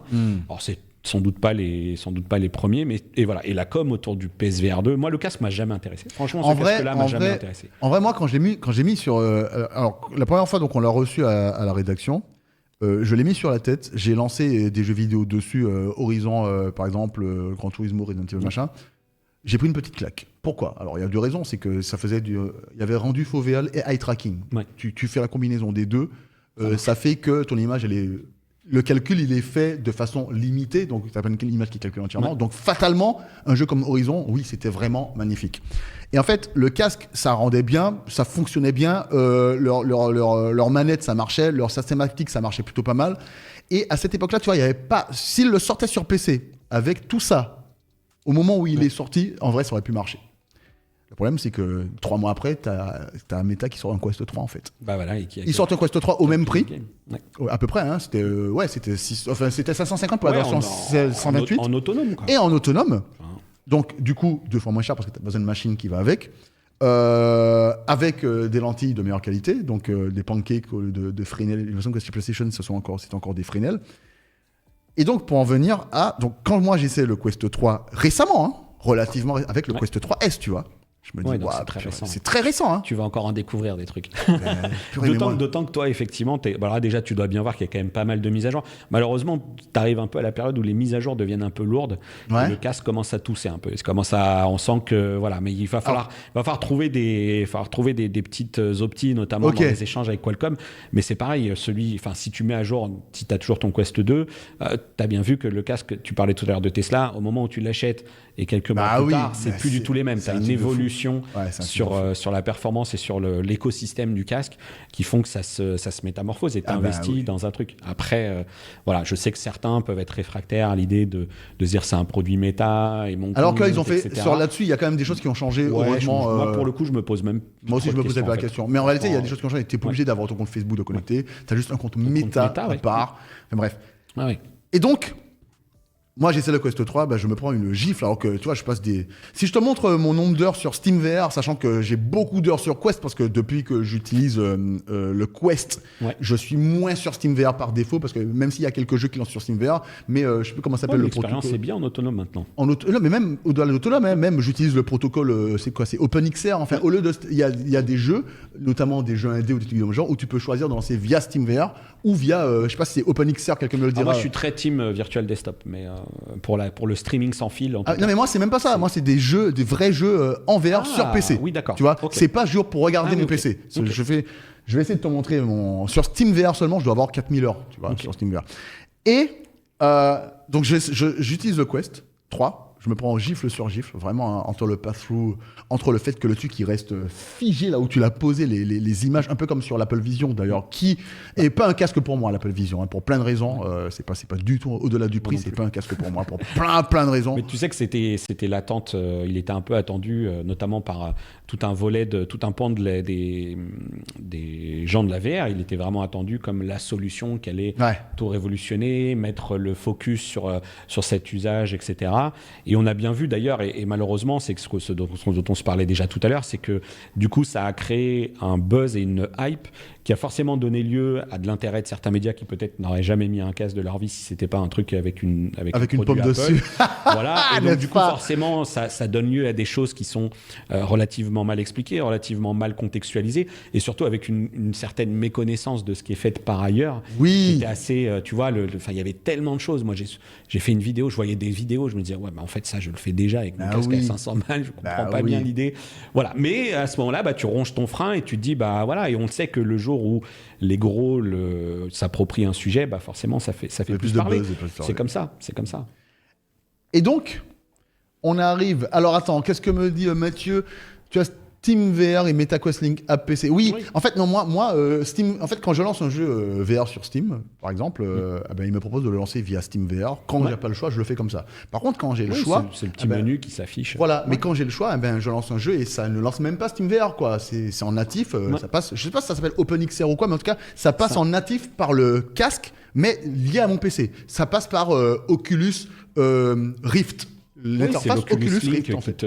Voilà, grâce à Link. Je vais pas vous donner des exemples de jeux parce que j'ai pas envie de faire peur à certains. Mais en tout cas, il y a des jeux indés où quand tu lances ton jeu via ton casque de réalité virtuelle, il passe pas forcément par SteamVR. Il y a des jeux où tu as le choix, tu as même deux launchers, et puis il y a le Exe avec Steam et le Exe sans Steam. Bref. Quoi qu'il en soit, je lance donc le Focus Vision. Je lance le... Ah oui, c'est vrai, c'est exactement ce dont tu parles, rester connecté. Absolument. Mais ça, c'est quand je joue en PC VR. Je joue très peu moi, je joue très peu en autonome en réalité. Ouais. Je joue à Arkham VR, je joue à Asgard's Wrath 2, quelques trucs comme ça. Mais sinon, la plupart de mes jeux, en général, quand je les ai dans les deux environnements, je préfère y jouer ma version PC parce que j'ai un gros PC, donc je peux avoir de meilleurs graphismes. Bref. Oui. Je lance le Focus Vision. Et en fait, il y a deux choses. Alors, pour le contexte, donc, je regarde un petit peu les specs du casque. Et je vois dans la communication de HTC, c'est pas vendu comme un casque pro. C'est vendu comme un casque grand public. Vraiment. Ça s'appelle Vision. Ça te rappelle quelque chose ça s'appelle Vision. C'est un peu, Vive Focus Vision. Donc, je regarde un petit peu. Donc, tu vois le prix, c'est 1200 balles, je crois, par défaut. Tout à fait. Et des specs. T'as des lentilles à Fresnel à ce prix-là. Je me suis dit, mais c'est. Ils ont un truc bien, je crois qu'ils ont une micro SD. Tu peux mettre une carte micro SD dedans. Non, mais techniquement, le produit, moi, alors après, encore une fois. Il y a un point technique qui est ouf. Vas-y, je te laisse. L'espace interoculaire automatique. Tu mets le casque et automatiquement, ça calcule ton interoculaire. Ouais, après, est-ce que tu veux que ton IPD, est-ce que tu préfères un écart interpupillaire auto ou est-ce que tu préfères avoir des meilleures lentilles? Merci voilà. David. Non, le choix technique. On est d'accord. Sur un casque, c'était 1199 € quand ça a été lancé. Voilà, après. Malheureusement, quand ils nous ont fait ces confs, on a eu à des briefs. Et puis, il faut bien reconnaître qu'en fait, ils ont quand même, pour le coup, là, tu sens, quand j'ai discuté avec eux, et post, d'ailleurs, quand tu dis, bon, on coupe les micros, et puis là, on discute un peu plus franchement, tu sens que c'est des décisions, comme pour beaucoup de marques, qui sont parfois prises un peu ailleurs, parce que leur personne chargée de la com en France, Thomas notamment, il connaît plutôt bien le marché. Il est plutôt assez bien au fait de ce que les consos attendent maintenant. C'est une boîte qui bosse avec des pros et clairement, ils ont tellement de chantiers. Aujourd'hui, ils vivent là-dessus. Ils n'ont pas des dizaines de milliards à mettre dans les labs comme peut le faire Meta, etc. Meta, c'est un gros pari, quoi qu'on en dise. Ces mecs-là investissent de manière colossale. Enfin, clairement. Je ne sais pas si on peut dire que c'est de la perte ou juste de l'investissement comme on aimerait le voir parfois partout ailleurs. L'idée n'est pas de leur serrer les pompes, mais on sait aussi qu'il y a des gros succès qui nécessitent des gros investissements. Absolument. Voilà, c'est des gars qui défrichent le terrain, c'est des gars qui créent de l'engouement chez certains, qui créent de la curiosité chez d'autres et surtout qui créent des produits qui deviennent accessibles. Aujourd'hui, on parle beaucoup du Quest 3, mais tu prends un Quest 3S, quand même, pour moins de 400 balles, tu t'offres des expériences qui sont assez inédites. Donc, c'est une curiosité, il faut l'avoir. Là, moi, j'ai reçu pas mal de messages, notamment d'un confrère qui était dans le monde du gaming, qui a pris ça pour un de ses neveux, qui a pris un Quest 3, dit bon, maintenant, les jeux, lequel et tout. Et en fait, c'est tellement cool ce que tu peux avoir que je lui dis non, il faut qu'on s'appelle, tu vois. Tu me parlais de ta découverte, etc. et de ceux qui étaient très précurseurs dans l'adoption de la techno et ceux qui arrivent un peu maintenant. C'est que ceux qui arrivent maintenant, ils ont un train à rattraper. Ils ont un train à rattraper, mais ce qui est génial, c'est qu'il y a une tellement grosse variété de titres que le mec qui me dit j'ai acheté un casque, je suis déçu, je sais pas quoi faire, je lui dis là mec, non arrête, on s'appelle, on discute, c'est pas possible, tu vois, tu te dis vraiment. Je suis d'accord. Et à contrario, j'ai le gars donc Mars notamment avec qui je fais les émissions de l'Immersive Café, qui lui est à la fois joueur comme toi. Lui, ce qu'il veut, c'est du gaming. Presque la plateforme ou le truc est presque. C'est à côté, quoi. C'est annexe. C'est presque le prétexte, tu vois. C'est presque voilà. Et donc forcément, il a des attentes pour lesquelles on n'a pas exactement les mêmes. Et on avait une discussion parce qu'on a des discussions toujours un peu animées, c'est amusant. Et je lui disais, mais il faut juste que tu te dises que toi, t'es dedans à fond. Il a parfois du mal un peu à s'émerveiller de certaines choses. Je dis, prends ton petit pas de recul et tu verras que les gens aujourd'hui découvrir un Alix. Enfin, Alix, c'est un titre qui revient souvent, mais il y en a plein d'autres. Moi, j'ai eu un Wanderer. Pour moi, impossible de lâcher le casque. Impossible. Le truc est en anglais, donc tu es obligé de réfléchir, tu as des interactions. J'ai vécu des expériences folles. Aujourd'hui, tu vois, j'ai fait la Black Ops 6 que j'ai commencé, mais problème avec mes sauvegardes, ça m'a saoulé, donc du coup, j'ai quasi arrêté parce que je me suis dit, ok, ça va me plaire. Et puis, le reste du temps, et puis du Counter-Strike pour me défouler de temps en temps, quand je teste les télés, 120, 140, tu regardes ce que ça vaut, j'ai plus de jeu flat. Voilà. C'est que de la VR. Bah ouais, c'est que de la VR. Excellent. Et puis, j'ai moins de temps, mais quand tu te lances un petit Assetto Corsa avec ton casque, tu es dans ta Porsche et que tu fais des tours dans des villes d'Irlande ou ce genre de choses, ou du Royaume-Uni, tu te dis, mais c'est Ouah, c'est quoi cette expérience de ouf. Bien Tu sûr. tournes la tête quoi, pour voir ton rétro. Ouais, c'est Voilà. énorme. Donc t'es dedans. C'est une expérience complètement. C'est exactement ça. C'est pour ça, moi, le maître mot du jeu vidéo pour moi, c'est l'immersion. D'ailleurs, c'est le maître mot de plein de choses qui est lié au divertissement pour moi. Je disais ça pour déconner un peu, mais je le pense un petit peu quand même. Mais quand je vais au cinéma et quand je regarde un film, je suis tellement dedans que j'ai l'impression que si je fais ça, je vois ce qu'il y a de l'autre côté pour de vrai, tu vois. Ouais. Alors qu'en fait, non, tu peux pas. Techniquement, c'est pas possible. Mais Mais ton je suis cerveau dedans. reconstruit. Mon cerveau, il reconstruit, tu vois. Et en fait, moi, c'est vraiment ce que j'aime. Et tu vois, en fait, pour revenir au focus vision, là où ils ont essayé de faire un effort, c'est le confort, etc. Tu vois, Ouais, tu sens qu'il y a l'effort. Mais quand tu mets le casque la première fois et que tu as l'onboarding dont on parlait tout à l'heure, parce que moi, malheureusement pour eux, j'ai découvert le Quest 3 tard. Donc, c'est-à-dire que quelques semaines avant, moi, j'ai mis pour la première fois de ma vie un Quest 3 sur la tête. Et donc, quelques temps avant, j'ai vu... T'avais une image très nette de ton expérience. Bah ouais, la façon dont on m'a accueilli pour la première fois quand j'ai mis le Quest 3, je me suis dit, mais en fait, c'est des malades. Et d'ailleurs, ça marche aussi pour les méta Ray-Ban. Hein. La première fois que tu les mets sur le nez, la façon dont on te prend la main, dont on t'explique comment ça va se passer pour toi à partir de maintenant, pour moi, c'est ultra important. C'est l'onboarding. C'est une approche beaucoup plus grand public chez Meta. Ouais. Après, ils ont essayé. Tu t'adresses à des pros. Si tu t'adresses à des pros, je pense que beaucoup te diraient, nous, on n'adopte pas un Meta pour telle et telle raison. Bien sûr. On va vers un HTC parce que, que le fait qu'HTC bosse aujourd'hui avec des formations aux pompiers, formations ce genre de choses, ils ont d'autres approches. Après, ils sont capables de faire des choses très bien sur le soft. Peut-être que ça viendra. Tu vois, il y a peut-être des choses qui, alors encore une fois, moi j'ai su les cueillir quand j'ai eu le XR Elite et que j'ai dit à l'agence, mec, XR Elite c'est nul quoi. C'est-à-dire que l'ergonomie est pas bonne. Le casque tu le mets sur la tête, ça tient pas. Donc ils ont lancé un pack en partenariat pour justement avoir une meilleure sangle, etc. J'ai eu les Ultimate Tracker et je les ai toujours. Et je dois faire un truc notamment avec un. C'est quoi les Ultimate Tracker ? Ultimate Tracker, c'est des trackers que tu te mets aux chevilles. Ouais, ok, je vois. Sauf que là, ils ont des caméras et donc ils sont complètement autonomes aussi. Ouais. Et ça fonctionne avec le Quest. Mon fils les a utilisés moi, je les ai utilisés un peu dans VRChat. Mon fils les a utilisés également dans Blade and Sorceries. Donc, tu as du tracking, et la procédure d'installation, c'était l'enfer. Et je leur ai dit, ils m'ont dit, ah ouais. Et puis, hop, et puis là, silence radio. Et puis, en fait, tu reçois une mise à jour software et tu te retrouves dans un truc où tu es ultra bien accompagné, avec des petits bruits. Ils prennent les retours de façon efficace pour essayer d'arranger. Voilà. Après, c'est le choix. Enfin, ce casque est mal né, clairement. Mal né, c'est mauvaise lentille. Voilà, ça va. Ouais, mais c'est ça. C'est un peu dommage. Le prix. Alors, dites-moi moi, nullement. Monkey Kill, le côté mal de aucun. Vraiment, j'avais eu. Alors, les effets de cinétose existent toujours. Hein. C'est vraiment un sujet. L'effet de cinétose, c'est grosso modo le mal des transports dans les casques, parce que juste ton cerveau est biaisé. Donc, il y a différentes technologies qui existent pour lutter ça, le déplacement, la téléportation, les effets de tunnel.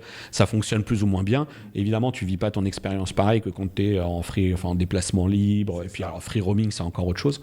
Mais en fait, oui, la cinétose, de toute façon, faut juste savoir que le président de Motion Sickness est dans la place. Mathieu, moi, j'ai pas trop de soucis de cinétose. J'ai eu des gens qui ont eu ce qu'on appelle la Motion Sickness, donc la cinétose, donc le fait de se sentir à l'aise. Et souvent, c'est lié à deux choses. Vous allez me dire si je me trompe, parce que Rames, Mathieu, restez connectés, et toi, vous avez sûrement plus étudié la question que moi. Mais moi, en fait, d'après ce que j'en ai lu et d'après ce que j'ai constaté, il y a deux choses qui donnent la cinétose. Premièrement, c'est le décalage. Alors, premièrement, c'est la qualité des lentilles. Si c'est mal réglé. C'est la fréquence également. Voilà, la fréquence. Donc, oui, la partie technique. Donc, fréquence. Les lentilles qui sont. Tes yeux qui sont pas bien réglés. Donc, tu as le flou, machin, etc. Et deuxièmement, c'est l'oreille interne. Exactement. Donc, c'est la différenciation entre ce que ton cerveau perçoit et ce que ton corps fait pour de vrai. Quand tu te déplaces avec un stick analogique et que ton cerveau il bouge pas et que tu as vraiment l'impression d'y être, oui, il y a un problème, tu vas avoir un décalage. Moi, le premier PSVR, on l'avait eu à la rédac à 01 à l'époque, j'ai été malade comme un chien. Je me suis mis dans le baquet ça devait être un Gran Turismo quelque chose à ce moment-là. C'était un jeu de voiture, je me suis installé et j'ai été vraiment pas bien. Ouais. Vraiment pas bien. C'était absolument pas logique du tout. C'est-à-dire que j'ai commencé à rouler, j'ai dit non là. Et là, après, t'es vraiment, c'est un mal qui reste assez longtemps. Et puis en plus, qui te donne pas envie d'aller voir. Après, comme disait, c'est Sicarius qui disait, qui disait, ça s'éduque, le cerveau s'habitue. C'était Jeff. Oui, tu peux entraîner, ton cerveau peut s'entraîner, etc. Ou jamais, ou ça peut venir petit à petit, ou ça peut. Après, il y a quand même, il y a la montée en performance technique des casques fait que tu. Mais moi, il m'est arrivé sur certains titres où il n'y avait pas de téléportation et par exemple, je bougeais les bras. Donc en fait, je faisais ça juste. D'ailleurs, moi, j'avais un logiciel qui s'appelle et Natural Locomotion qui Ouais. permettait de bouger les bras quel que soit le jeu en VR pour se déplacer. D'accord. Et en fait, c'est un logiciel que j'avais acheté en plus, qui coûtait 5 €, où quand je jouais à Skyrim ou bien à Fallout ou bien à n'importe quel jeu, je devais faire ça pour marcher. Et donc, ça Déjà, diminuait ça l'effet de compense un peu, cinétose. ouais. Ça compense un petit peu, tu t'accompagnes un petit peu ton cerveau dans cette torture, si tant est que tu la vois comme ça. Et juste pour dire de bêtises, moi, je peux pas lire en voiture, hein, mais moi, ça moi me non gêne. plus. Et pourtant, Moi la VR, j'en fais des milliers d'heures, quoi. Et une fois, j'ai fait un pari, je sais plus où, genre on avait 500 ou 600 bornes pour aller à un mariage avec un collègue, et sa femme, elle a lu tout du long dans la bagnole. Et je dis, mais comment tu fais, Magali? Ah bah moi, j'ai toujours été habitué. Ah oui, c'est juste pas possible. Ouais, incroyable. Ouais. Le Pico, moi je connais pas le Pico en fait. Tu sais, moi je connais pas beaucoup. J'ai pas vu eu que quelqu'un m'a l'Ultra. posé une question aussi sur les Pimax aussi. Moi j'ai jamais testé Alors, Pimax, j'ai jamais testé Pico. Pimax, j'avais assisté à une présentation d'eux. Ensuite, il m'avait proposé de m'envoyer le casque, etc. Mais ça, Pimax, c'est des jeux déjà. Tu es dans un segment, dans une niche. C'est-à-dire que tu vas vraiment aller adresser un public qui va aller chercher soit du sim racing, soit des choses comme ça, parce que gros casque, parce que gros champ de vision, parce que grosse définition, parce que etc. Donc la première approche était très intéressante. Et après, je vais le dire ici, mais à eux de me convaincre du reste. Mais si tu veux, pour moi, ces produits, ils sont pas secs. C'est vraiment ce que tu appelles le produit... où tu sais pas bien. Donc je vais pas trop me prononcer en tout cas sur les précédentes générations de casques. Là, a priori, sur ce qui va arriver, ça va être un peu mieux. Mais décemment, j'ai juste, tu vois, l'audience à laquelle je m'adresse, parce qu'on parle quand même de VR, mais c'est que moi, mes gros sujets sur ma chaîne sont plutôt portés autour de la télé, etc. Et ça fait partie des ambitions de 2025 de multiplier le truc, parce que comme tu l'as dit, moi, il me faut plein de casquettes, sinon je m'ennuie. Donc il me faut plein de thématiques. Et il est vrai que des produits de Pimax vont avoir un intérêt auprès de ces gens-là. Il y avait un gars, notamment Lolo F1, qui était là, et moi j'ai apprécié aussi, parce que tu peux avoir des écrans mini LED, donc tu as une vraie proposition. Et là, sur les dernières propositions qu'ils ont faites, où tu peux changer des modules, etc., techniquement, c'est très costaud. Sauf que j'ai juste pas envie d'aller plébisciter ce truc ou porter un message tant qu'ils m'ont pas convaincu, voilà, moi j'ai une vraie approche de... Encore une fois, on a reçu tellement de monde à la rédac. Les mecs, ils viennent te montrer un produit. Tu sais, quand tu reçois les ingés, les mecs, ils viennent parfois du Japon, peu importe. Et en fait, ils prennent des notes, machin. Tu leur fais leur taf.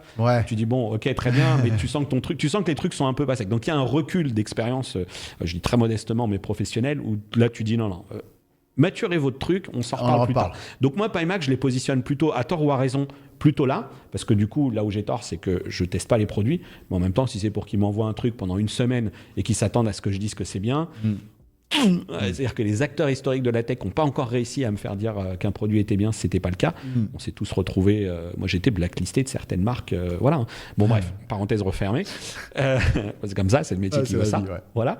Et donc voilà, pour l'instant cette marque je la place là. Par contre, Pico, malheureusement ils sont passés dans une tourmente qui ont fait que Biden ça a un peu fermé les robinets. Enfin il y a eu des choses où, enfin ça dépendait de la maison mère qui était donc Biden, donc TikTok, mais le produit était, et pour le coup, lui était vraiment très bien né. C'est-à-dire qu'il se positionnait comme une alternative au Quest 2 avec une base technique très solide, un store qui n'était pas celui de Meta, voilà, une communauté qui n'était pas celle de Meta. Et encore une fois, je t'ai parlé de l'Apple Vision Pro, mine de rien, ça a quand même fait que ça a déclenché certaines choses dans l'industrie, etc., qui font que, bah voilà, aujourd'hui le marché commence à bien se porter. Commence à bien se porter, commence à exister. Et pareil, interface, casque sans fil, 100% autonome. Faisable en PC VR. Ouais, faisable en PC VR. Non, un bon casque, hein, même l'Ultra. Alors aujourd'hui, c'est pareil, tu vois, l'Ultra est annoncé. Et en fait, Meta arrive derrière et ils te sortent un casque encore moins cher. Voilà. Du coup, Meta baisse ses prix. Donc du coup, c'est comme ça. C'est comme ça. Par contre, t'es nullement dépendant. Voilà, t'as pas cette connotation que peut avoir Meta sur tes données, ce genre de choses. Mais il est vrai, et le store s'étoffe, parce que tu vois Rames qui teste régulièrement des titres, etc., son X-Reel les lunettes. Ça, c'est une perche, ça. T'inquiète, ça vient. Donc voilà, non, c'est cool. Moi, j'ai beaucoup aimé tester le Pico 4. J'ai pas testé l'Ultra, parce que voilà, pas le budget pour me l'acheter spécifiquement. Mais et puis je te dis, moi, depuis septembre, c'est une construction. Donc 2025 va être un tournant. Mais voilà. Darkshin, à quand le prochain casque métal? Alors, il y en a un qui vient de sortir, donc le prochain, c'est pas tout de suite. Hein, si tu veux mon avis, il y a le 3S qui est sorti il y a quelques mois, là. Quelques semaines. Parce qu'on va avoir une année 2025 plutôt calme. Ouais, je pense aussi. Donc, à mon avis, si jamais tu es intéressé par un casque VR, tu peux choisir ta crèmerie et aller dès à présent, hein, si tu veux mon avis. Bon, David, je vois qu'on a des appels dans le chat là depuis tout à l'heure, donc on va en profiter pour pouvoir parler de avant de parler de ça. Avant de parler de ça,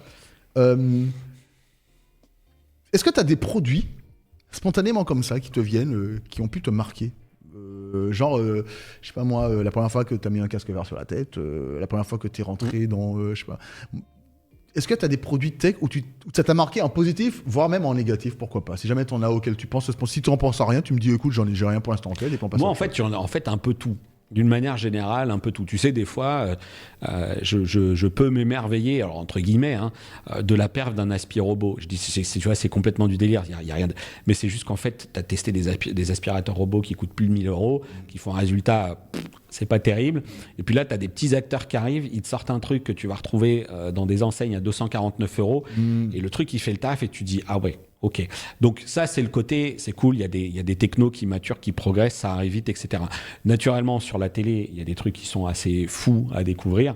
Moi, je sais déjà quel serait par exemple mon setup ultime. Ouais, vas-y, fais-moi rêver. Bah, alors après, en fait, je vais citer Samsung parce que c'est ceux qui sont les plus agressifs sur ce segment de la 8K. Mais moi, tu mets un QN900D avec un système hi-fi. Alors je suis dans ma configuration, je suis assez barre de son. Moi, tu mets un QN900D 85 pouces, un 8K avec une avec une Q995D, avec ses petits satellites arrière, etc.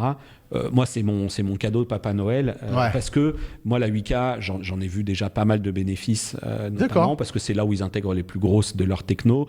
Et ça pourrait être LG, mais bon, ça peu importe, quelle que soit la marque, l'expérience 8K. Que je vis me parle. Ouais, moi, je trouve ça super intéressant parce que c'est vrai que. Parce que plein de gens te disent, on n'a pas les contenus. Ouais, va voir ce que ça donne un téléviseur 8K avec un contenu 4K que tu regardes. Ouais, avec une bonne scale. Moi, j'ai pu regarder moi, j'ai pu. Je tenais effectivement sur le QN900D. Quelle version? Carl 77 pouces, je crois, on avait, nous. Un gros truc, hein. Ça doit être 75 ou 85. 75. 77, c'est les tailles d'OLED. Ouais. Non, mais 75, ouais. Mais gros truc.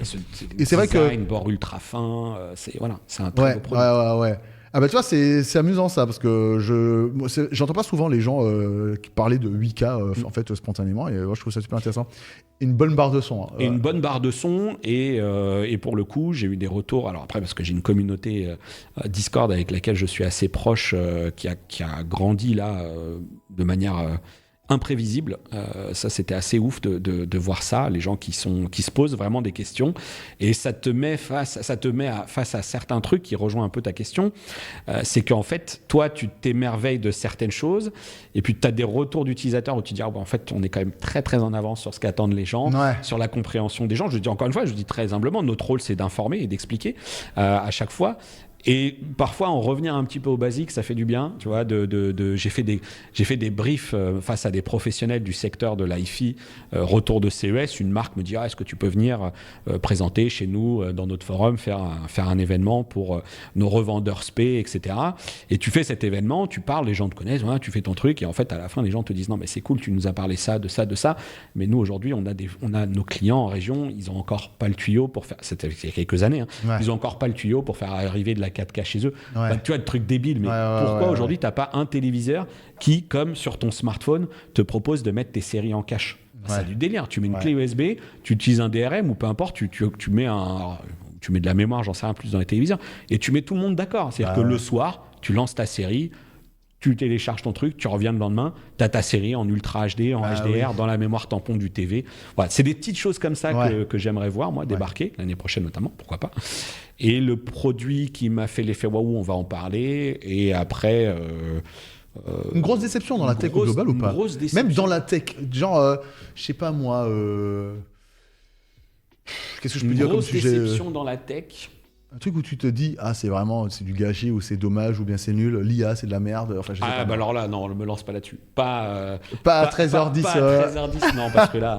Alors oui, moi je suis un anti-IA pour le coup. Mais... C'est vrai? Ouais.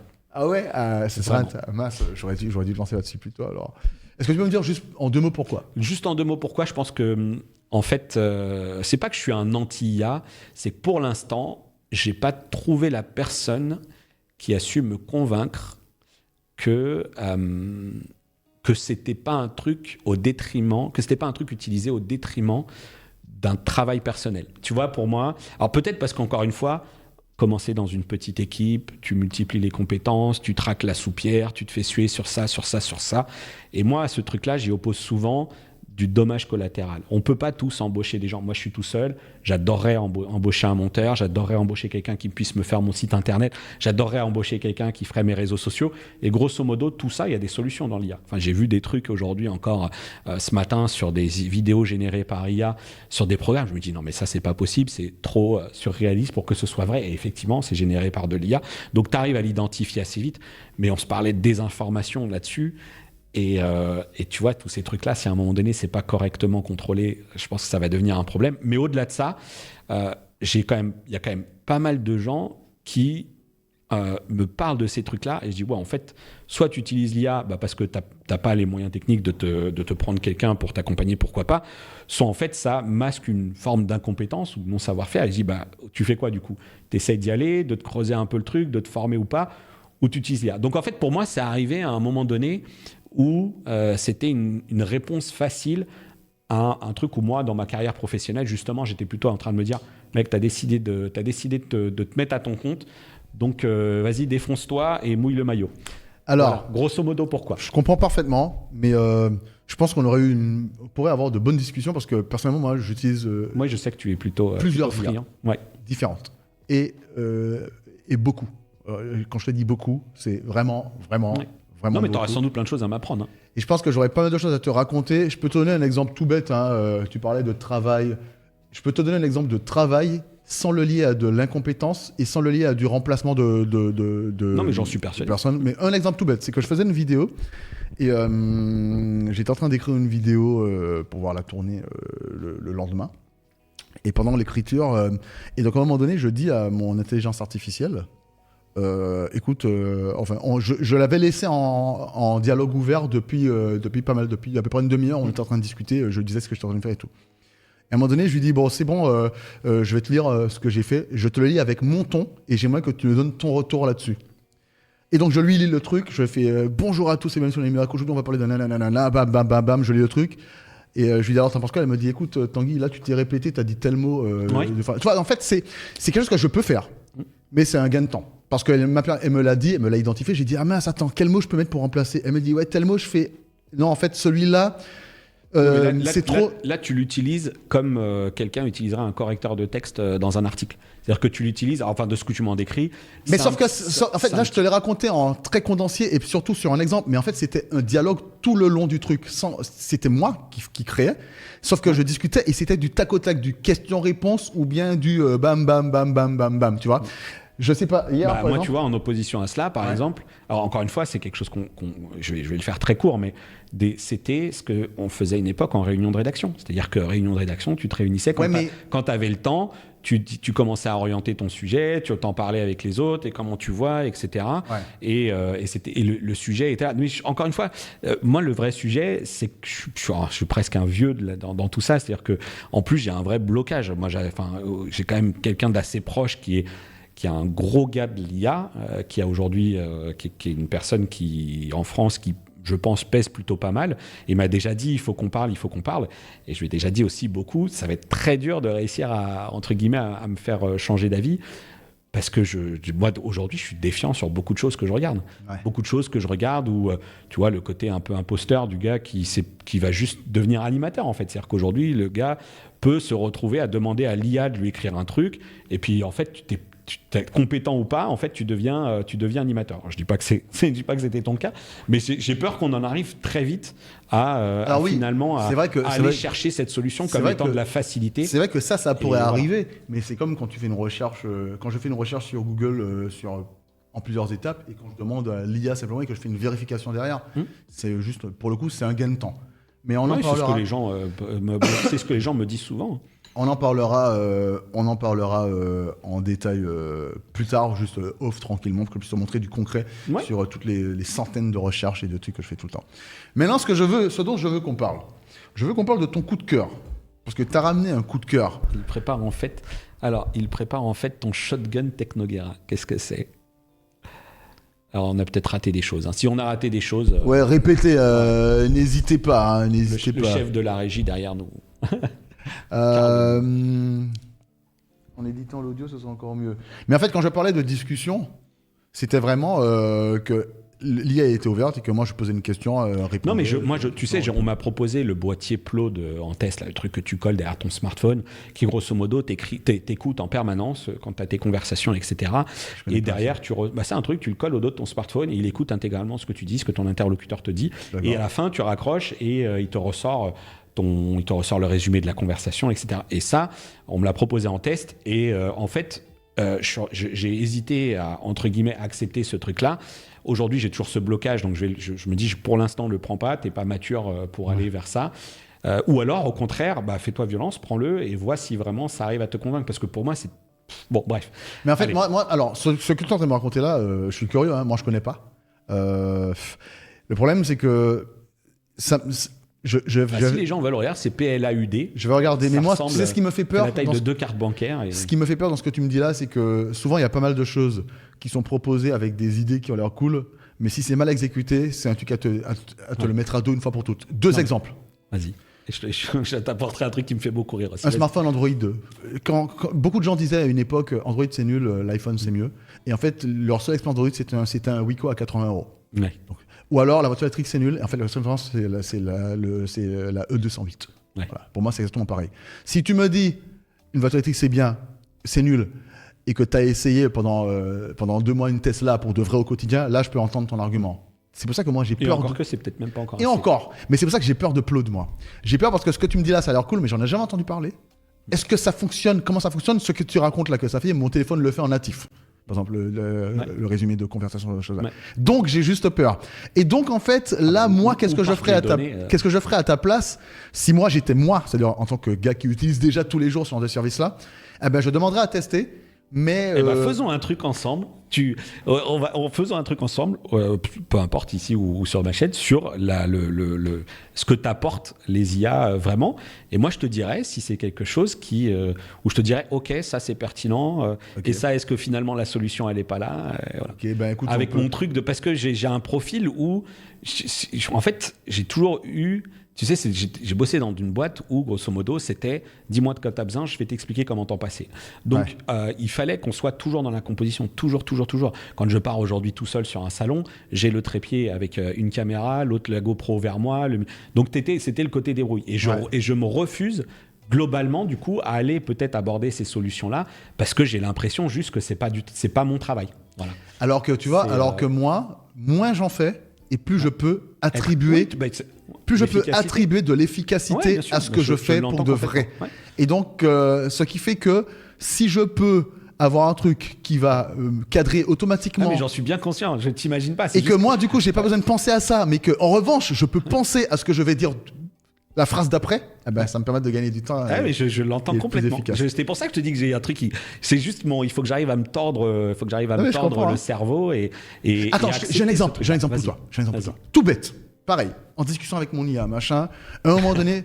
Non mais moi, je discute... C'est Jarvis, mon truc. Je discute toujours avec. Tu vas m'amener à mon point suivant, vas-y. Je discute, il y a une vidéo...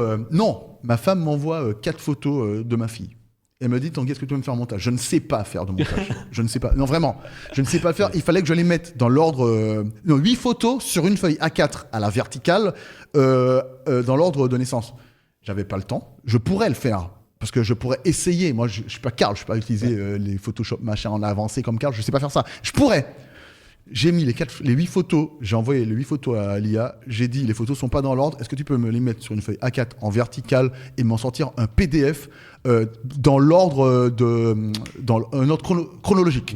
Elle me l'a sorti dans l'ordre chronologique. J'ai juste uploadé 8 photos et j'ai écrit sors-le-moi en PDF s'il te plaît. J'ai appuyé sur entrée, elle m'a dit je m'en charge. Bam, PDF, je clique dessus, les 8 photos sont là. Ça, c'est un gain de temps pour moi. Ah oui, non, mais j'en suis C'est juste un gain de, c'est un gain de temps de pas lancer un logiciel, de pas avoir à moi-même faire la composition, de pas avoir à placer les photos. Et puis là, si tu veux, ce que toi tu aurais à apporter, enfin, il n'y a pas de valeur ajoutée. Et puis, non seulement il n'y a pas de valeur ajoutée, mais en plus, alors Ghost Lax dit on perd en savoir-faire. Je suis désolé, Lax, je vais te le dire en toute honnêteté. Moi, je n'ai aucun intérêt, je n'ai aucune envie. Disons que le moi, faire. ce qui me gêne, et moi là où je dis que je suis d'accord, c'est qu'en fait, dans moi, ce qui me gêne dans ce truc-là, c'est que ce truc-là est arrivé vite, très fort, et qu'en fait, pour moi, c'est de la solution de facilité. En fait, ça devient le prétexte. Ah ouais, mais pourquoi tu fais chier? Tu vas lire. Les mecs, les nombres de gars qui ont perdu un taf, quoi. Les nombres de gars qui avaient des CV dans les boîtes qui étaient ouais, on vous rappelle, et puis 15 jours après, bah non, en fait. Mais alors ça, revoir. Sur cet aspect-là, je peux qu'être d'accord avec toi. C'est ça qui m'a vraiment très impacté. Bien sûr, mais c'est comme sur le doublage notamment. Oui, le doublage, le lip-sync, tous ces trucs-là, les vidéos où on voit bien qu'il y a des choses qui vont arriver. Enfin, aujourd'hui, tu as des espèces de caricatures, de photos de caricatures de mode, que ce soit pour des mecs ou des gonzèches, enfin des femmes ou des hommes, peu importe. Mais tu as quand même des trucs qui sont quand même très chelous où tu dis déjà, mais à mon avis. Et ensuite, dernière chose, et là j'ai quand même fait un repas de famille et je parle à mon IA. Moi, quand je faisais des essais auto, j'arrivais toujours très tôt au taf, je repartais toujours très tard pour éviter les bouchons. Alors là, circulation parisienne, tu as toujours des bouchons. Ben, je prenais mon téléphone, je profitais de la voiture pour passer des coups de fil, appeler des gens. Repas de famille, si tu veux, j'ai quand même une personne qui va approcher la cinquantaine d'années qui me dit, moi, dans la voiture, je parle avec mon IA. Tu vois, je parle avec mon IA voilà, j'ai planifié mes vacances, elle m'a planifié ci. Ok, il y a une certaine efficacité, tu rentabilises un temps, pas de temps perdu, tu fais ça. Moi, pour moi, tu vois, déjà, mon cerveau il est en train de se tordre. Il dit, oh non, il y a quand même lui que j'ai pas appelé depuis longtemps, il y a lui que j'ai pas appelé, potentiellement, il y a ce produit-là que j'ai, sur lequel il faudrait que je prévienne le constructeur du machin. Pour moi, ça ne matche pas. Non, mais ça, je comprends. Mais après, je sais pas, j'ai envie de. Après, peut-être que toi, tu es beaucoup plus efficace parce que tout le temps qu'elle te fait gagner, tu le consacres à autre chose que moi. Moi, je fais des vidéos qui, en moyenne, font 20 minutes. Donc, c'est absurde. Tu vois, sans doute que si je mettais une IA là-dedans, elle me dirait, ça, tu peux. Sauf que j'ai décidé de. Ah, ouais, mais bien sûr. Après, moi, je t'avoue, dans ma voiture, par exemple, c'est tout con, mais j'ai fait un long trajet il n'y a pas très longtemps. Dans ma voiture, quand soit il est trop tard, soit il est trop tôt, j'écoute la radio. Ouais. J'écoute la radio. Après, j'appelle des gens, ça m'arrive. Mais ça peut m'arriver aussi de discuter avec l'IA. Ouais. Pourquoi ? Parce que j'ai déjà appelé tout le monde et que j'ai entendu 2 fois la boucle de France Info. Ouais, bien sûr. Et là, si je me pose une question sur un truc et que je peux avoir une réponse sans mon discussion, ça peut m'arriver. C'est pour ça que je comprends pas le fait de oui, effectivement, tu fais que parler à ton IA pendant que tu es en voiture, c'est un peu ridicule. Non, mais c'était pas que sans doute non plus, mais je comprends que ça fasse rire. En fait, si tu veux, c'est des petites impulsions qui, moi, se rajoutent à ces dérives qui font qu'en fait, tu sais, c'est comme l'approche. Beaucoup, on a longuement parlé de la VR. Beaucoup disaient ouais, mais tu mets un casque, tu t'isoles, etc. Alors qu'au contraire, moi, je me sens aller ailleurs. Tu as des impacts, tu as des bénéfices de la VR de gens. Enfin, on avait quand même dans notre noble communauté quelqu'un qui avait des problèmes au niveau des jambes, mais la Rames pourra. Enfin, en tout cas, qui avait des problèmes physiques, des douleurs quasi permanentes. Et quand il se mettait dans la VR, ces douleurs disparaissaient. Tu vois pas l'impact du truc. Les gens qui sont traités avec la VR sur les phénomènes de peur des animaux, de la peur des hauteurs, enfin le vertige, ce genre de choses. Donc voilà, donc il y a ces petites dérives parfois ou des incompréhensions. Et moi, pour l'instant, je me positionne un peu là. Et le jour où je sauterai le pas, et j'espère pouvoir le faire en 2025, parce que j'ai encore une carrière à faire. Après, et que je peux pas me bloquer indéfiniment sur ce truc. Bien sûr. Après, moi, c'est vraiment... alors, sur le côté perte de travail et tout, pareil, je comprends. Il faut des régulations, notamment pour tout ce qui est doublage. Mais après, tu vois, il y a un truc, c'est qu'aujourd'hui, en tout cas, ce ne sera peut-être pas le cas demain, ce sera peut-être le cas dans peu de temps. Mais aujourd'hui, franchement, ce que te sort de l'IA en termes de qualité de travail à la place de gens, ça se voit que... Enfin, c'est pas au niveau. C'est pas au niveau. Quelqu'un qui est bon fera mieux. Moi, tu vois, j'arrive pas à mettre des likes ou des j'aime ou des j'adore ou des j'applaudis sous certains posts sur LinkedIn, comme on en voit plein là, où en fait, rien ne sur ce truc-là, tu dis ah ouais, ok, c'est cool. Mais en fait, si tu veux, je suis pas impressionné. Tu vois, pour moi, il y a pas de, il y a pas de talent derrière. Mais c'est pour ça de la machine. C'est pour ça que, et c'est exactement la raison pour laquelle, pour un truc qui ne demande pas d'élévation artistique, un montage photo basique, et en plus sur lequel, honnêtement, je n'ai aucune envie d'apprendre à le faire mieux. J'aurais fait un truc à l'arrache de toute façon, et je n'aurais pas investi de mon temps pour apprendre à être plus efficace là-dedans. Donc, en fait, pour le coup, c'est rien de plus qu'un gain de temps concret. Et c'est comme, regarde, moi je peux. La dernière fois, j'ai uploadé une vidéo. Je lui ai dit, tu peux me couper la vidéo à tel moment et de temps à temps. Elle me l'a coupé de temps à temps, la vidéo. Alors ça, je sais le faire. Ça, pour le coup, je sais le faire. J'ai les compétences. Je sais faire du montage. Donc, je peux prendre la vidéo, lancer mon Final Cut Pro ou bien mon Sony, je sais pas trop quoi, là. Faire le point in, le point out, couper, enlever, le mettre en bout de timeline, exporter, choisir le format. Mais c'est juste que ça me prend pour faire ça. Pour faire un in and out à 2 points, juste pour prendre une partie vidéo que je dois chercher, avancer à la frame moi-même pour trouver le truc, ça me prendra un quart d'heure. J'exagère un peu. Là, ça m'a pris rien. En fait, littéralement, j'ai mis la vidéo et j'ai dit, tu me coupes de temps à temps. J'ai même pas dit le time code. J'ai dit, tu me coupes à partir du moment où le plan devient ça, jusqu'à ce qu'il devienne ça. Terminé. Ouais, t'as sans doute des choses à me convaincre. Mais après, je regarde c'est vraiment... si je me fais pas défoncer dans les commentaires, mais... Non, pas du tout. Non, mais il y a plein de gens qui ont... Mais maintenant, il faut qu'on parle de ton produit de l'année. Ah oui. Il faut qu'on en parle. Ton produit de l'année, déjà, il arrive avec... par défaut, il vient avec le téléphone ou pas ? Par défaut, il vient pas avec le téléphone. La paire de lunettes, alors je l'ai traitée là, elle était à moins de 350 actuellement. Okay. C'est des X-Real R2 Pro. Alors, ils ont annoncé leur nouvelle solution. Celle-ci, c'est les R2 Pro. Ce sont en fait des lunettes d'affichage, parce qu'on peut pas les qualifier de lunettes de réalité augmentée, etc. Et c'est juste des lunettes dans lesquelles il y a un dispositif de projection. Okay. Et c'est une catégorie de produits. Alors ça, c'est le cache qui est à la base le cache de protection, mais qui peut aussi te plonger intégralement dans l'obscurité la plus totale. Okay. Donc sinon, c'est transparent. Et ben non, parce qu'en fait, sinon, c'est transparent pour que tu puisses continuer à voir des choses, mais surtout, elles ont un mécanisme, enfin un système de teinte électrochromie, un truc comme ça. Comme sur les toits panoramiques des voitures. Voilà. Et donc, du coup, en fait, quand tu l'allumes, alors je ne sais pas si tu veux te plonger dedans, mais avec grand plaisir, moi je suis curieux. Mais tu verras que, alors ça va demander un petit peu de manip, mais tu verras là par exemple, je ne sais pas si on les voit, si on peut avoir un petit zoom. Alors attends, parce qu'est-ce qu'elles ont démarré ? Attention micro. Tac. Ouais, ils ont démarré, je pense. Et donc voilà. Ah bah du coup, ça va démarrer sur la séquence. Donc là, si tu vois, tac, là, est-ce qu'on est en gros plan ? Ouais, si, bah voilà. Je vais rester comme ça. Regardez. Hop. Alors normalement. Attends, je suis sur quel bout ? Ah oui, mais parce que je l'ai pas. Ah, j'ai vu. Enlève ta main. Donc, ah oui, énorme. En fait, il faut que je sois sur le capteur. Donc là, c'est le premier niveau de teinte, deuxième niveau, troisième niveau. Ah oui, énorme. Ah oui, donc, c'est très clair. Donc, regarde, c'est très tu as une petite série Netflix à l'intérieur. Donc, c'est livré avec ce boîtier qui est... Enfin, c'est vendu, le boîtier, le BIM Pro. Il est à 195 € dans cette version 6 GB, moins de 200 €, 6 GB, 128 gigaoctets de stockage. Donc, si tu as besoin de recentrer, tu appuies longtemps. En fait, tu appuies longtemps ici.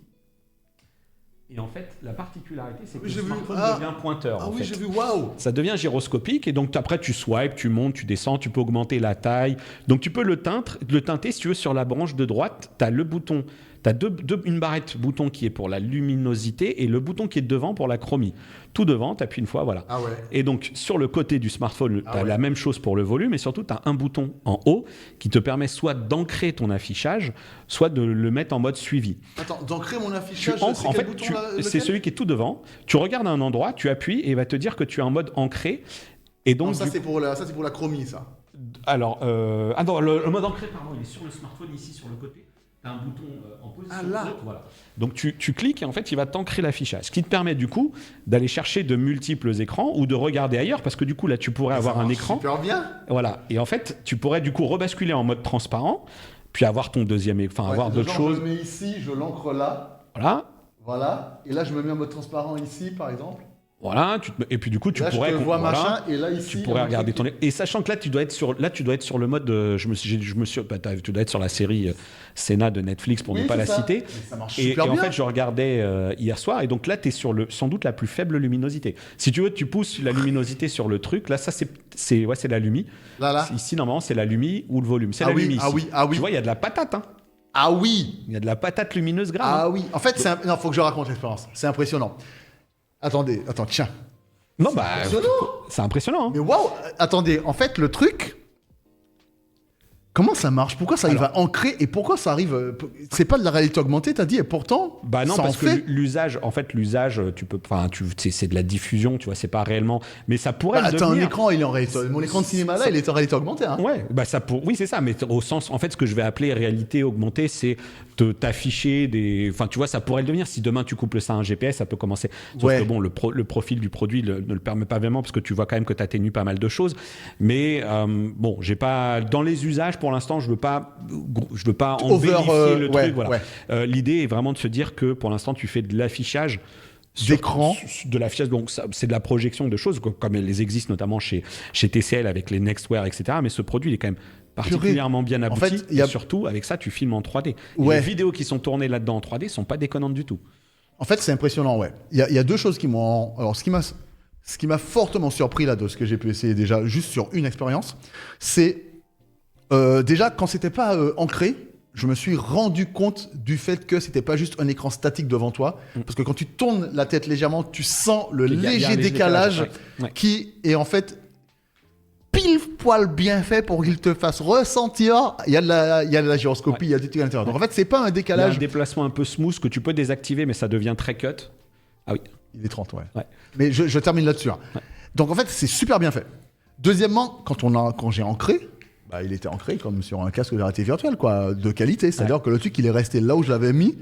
Je sais pas trop si je me déplace pour de vrai après. Est-ce que si je me déplace, il reste... Si tu bouges, il va rester, il va rester au même endroit, ancré, etc. Donc c'est plutôt bien fichu. Et je sais pas si la question s'adressait à moi quand on me disait... alors le nom du produit, ça c'est les X-Reel R2 Pro que tu peux t'acheter seul. Tu peux le brancher à n'importe quel smartphone en USB Type C, etc. Et ça c'est le Beam Pro qui pour le coup est un player qui a l'avantage de fonctionner sous Android. Alors il n'y a pas de carte SIM, etc. Qui te permet d'utiliser le produit toujours en charge alors que tu utilises les lunettes, ça n'utilise pas ton smartphone, etc. Et puis tu as toutes les fonctionnalités de gyroscopie du smartphone qui te permettent de... Parce que là, tu n'as rien fait, tu n'as pas augmenté t'as pas augmenté la taille de l'écran. Voilà. Et moi, je les branche en USB Type C à mes machines. Donc, en l'occurrence, j'ai un MacBook, pour ne pas le citer, quand je suis en condition de mobilité. Je suis parti à l'IFA avec ça. Mec, tu prends ton truc, tu es sur ta tablette d'avion, tu replies légèrement l'écran parce que tu sais qu'on a toujours des sujets qu'on voit. Bon, c'était un vrai sujet, c'était la confidentialité. Et c'est ce qui me préoccupait beaucoup. Aller essayer des voitures que tu as parfois 15 jours, 3 semaines avant la reveal officielle. Là, tu te mets dans tes lunettes, tu as 3 écrans devant toi parce que c'est parfaitement géré Nebula OS sous iOS. Et en fait, le truc reconnaît, t'installes l'appli et tu dimensionnes tes écrans. Et du coup, j'ai une vidéo qui est en ligne pour ceux qui s'intéresseraient. Le test est en ligne sur ma chaîne. Et tu as vraiment un très très grand univers de travail. Tu peux zoomer dedans, voilà. Et donc, tu as du multiscreen, tu as beaucoup de fonctionnalités. Et quand tu l'utilises avec le smartphone classique, qu'est-ce que tu perds par rapport à celui-là? Alors, par rapport à celui-là, essentiellement, la possibilité de recharger tout en l'utilisant et la possibilité de toutes les fonctionnalités qu'ils ont développées sur Nebula OS. Je l'ai utilisé sur mon S24 Ultra. Il y a d'autres applications. Tu peux par exemple faire du vélo d'appartement et te mettre une vidéo un petit peu immersive. Tu te balades, etc. Et tu peux toujours ancrer et compagnie. Tu peux toujours ancrer, etc. Ouais, c'est toujours. Est-ce que tu peux... Il me semble que tu peux toujours ancrer. Si, tu peux ancrer, mais cette fois-ci de manière logicielle. Tu n'as pas le petit bouton dédié sur le smartphone. Bien sûr. Mais de manière logicielle, tu peux le fixer. Donc, produit qui m'a impressionné assez. Mais en fait, j'avoue qu'en peu de temps là, ça m'a quand même bien impressionné sur la partie, surtout technique, où la luminosité dingue. Hein, là, c'est du micro LED Sony à l'intérieur. Ah ouais, et ça coûte que 300 balles. Et là, c'est 339, je pense, encore actuellement. Micro LED. Ouais. Putain, ça, j'essaierai d'y revenir sur la technologie micro LED sur la VR, notamment. Non, c'est impressionnant. Karl, il faudrait que tu essaies après, d'accord? Parce que franchement, c'est impressionnant. En vrai, c'est impressionnant.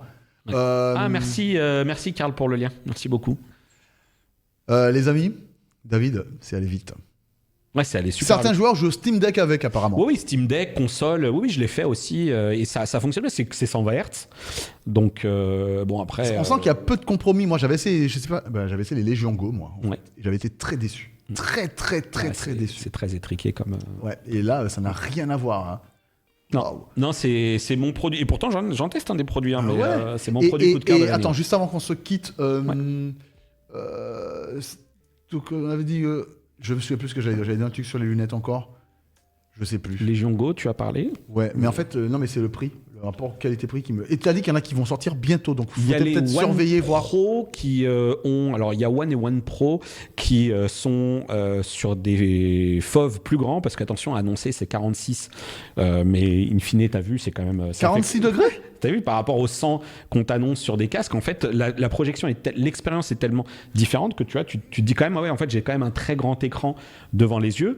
Et c'est vrai, c'est pour le coup, parce qu'en plus, là, encore une fois, t'as rien fait, mais tu peux l'approcher, l'éloigner. Enfin, t'as une souplesse d'utilisation logicielle qui est assez dingue.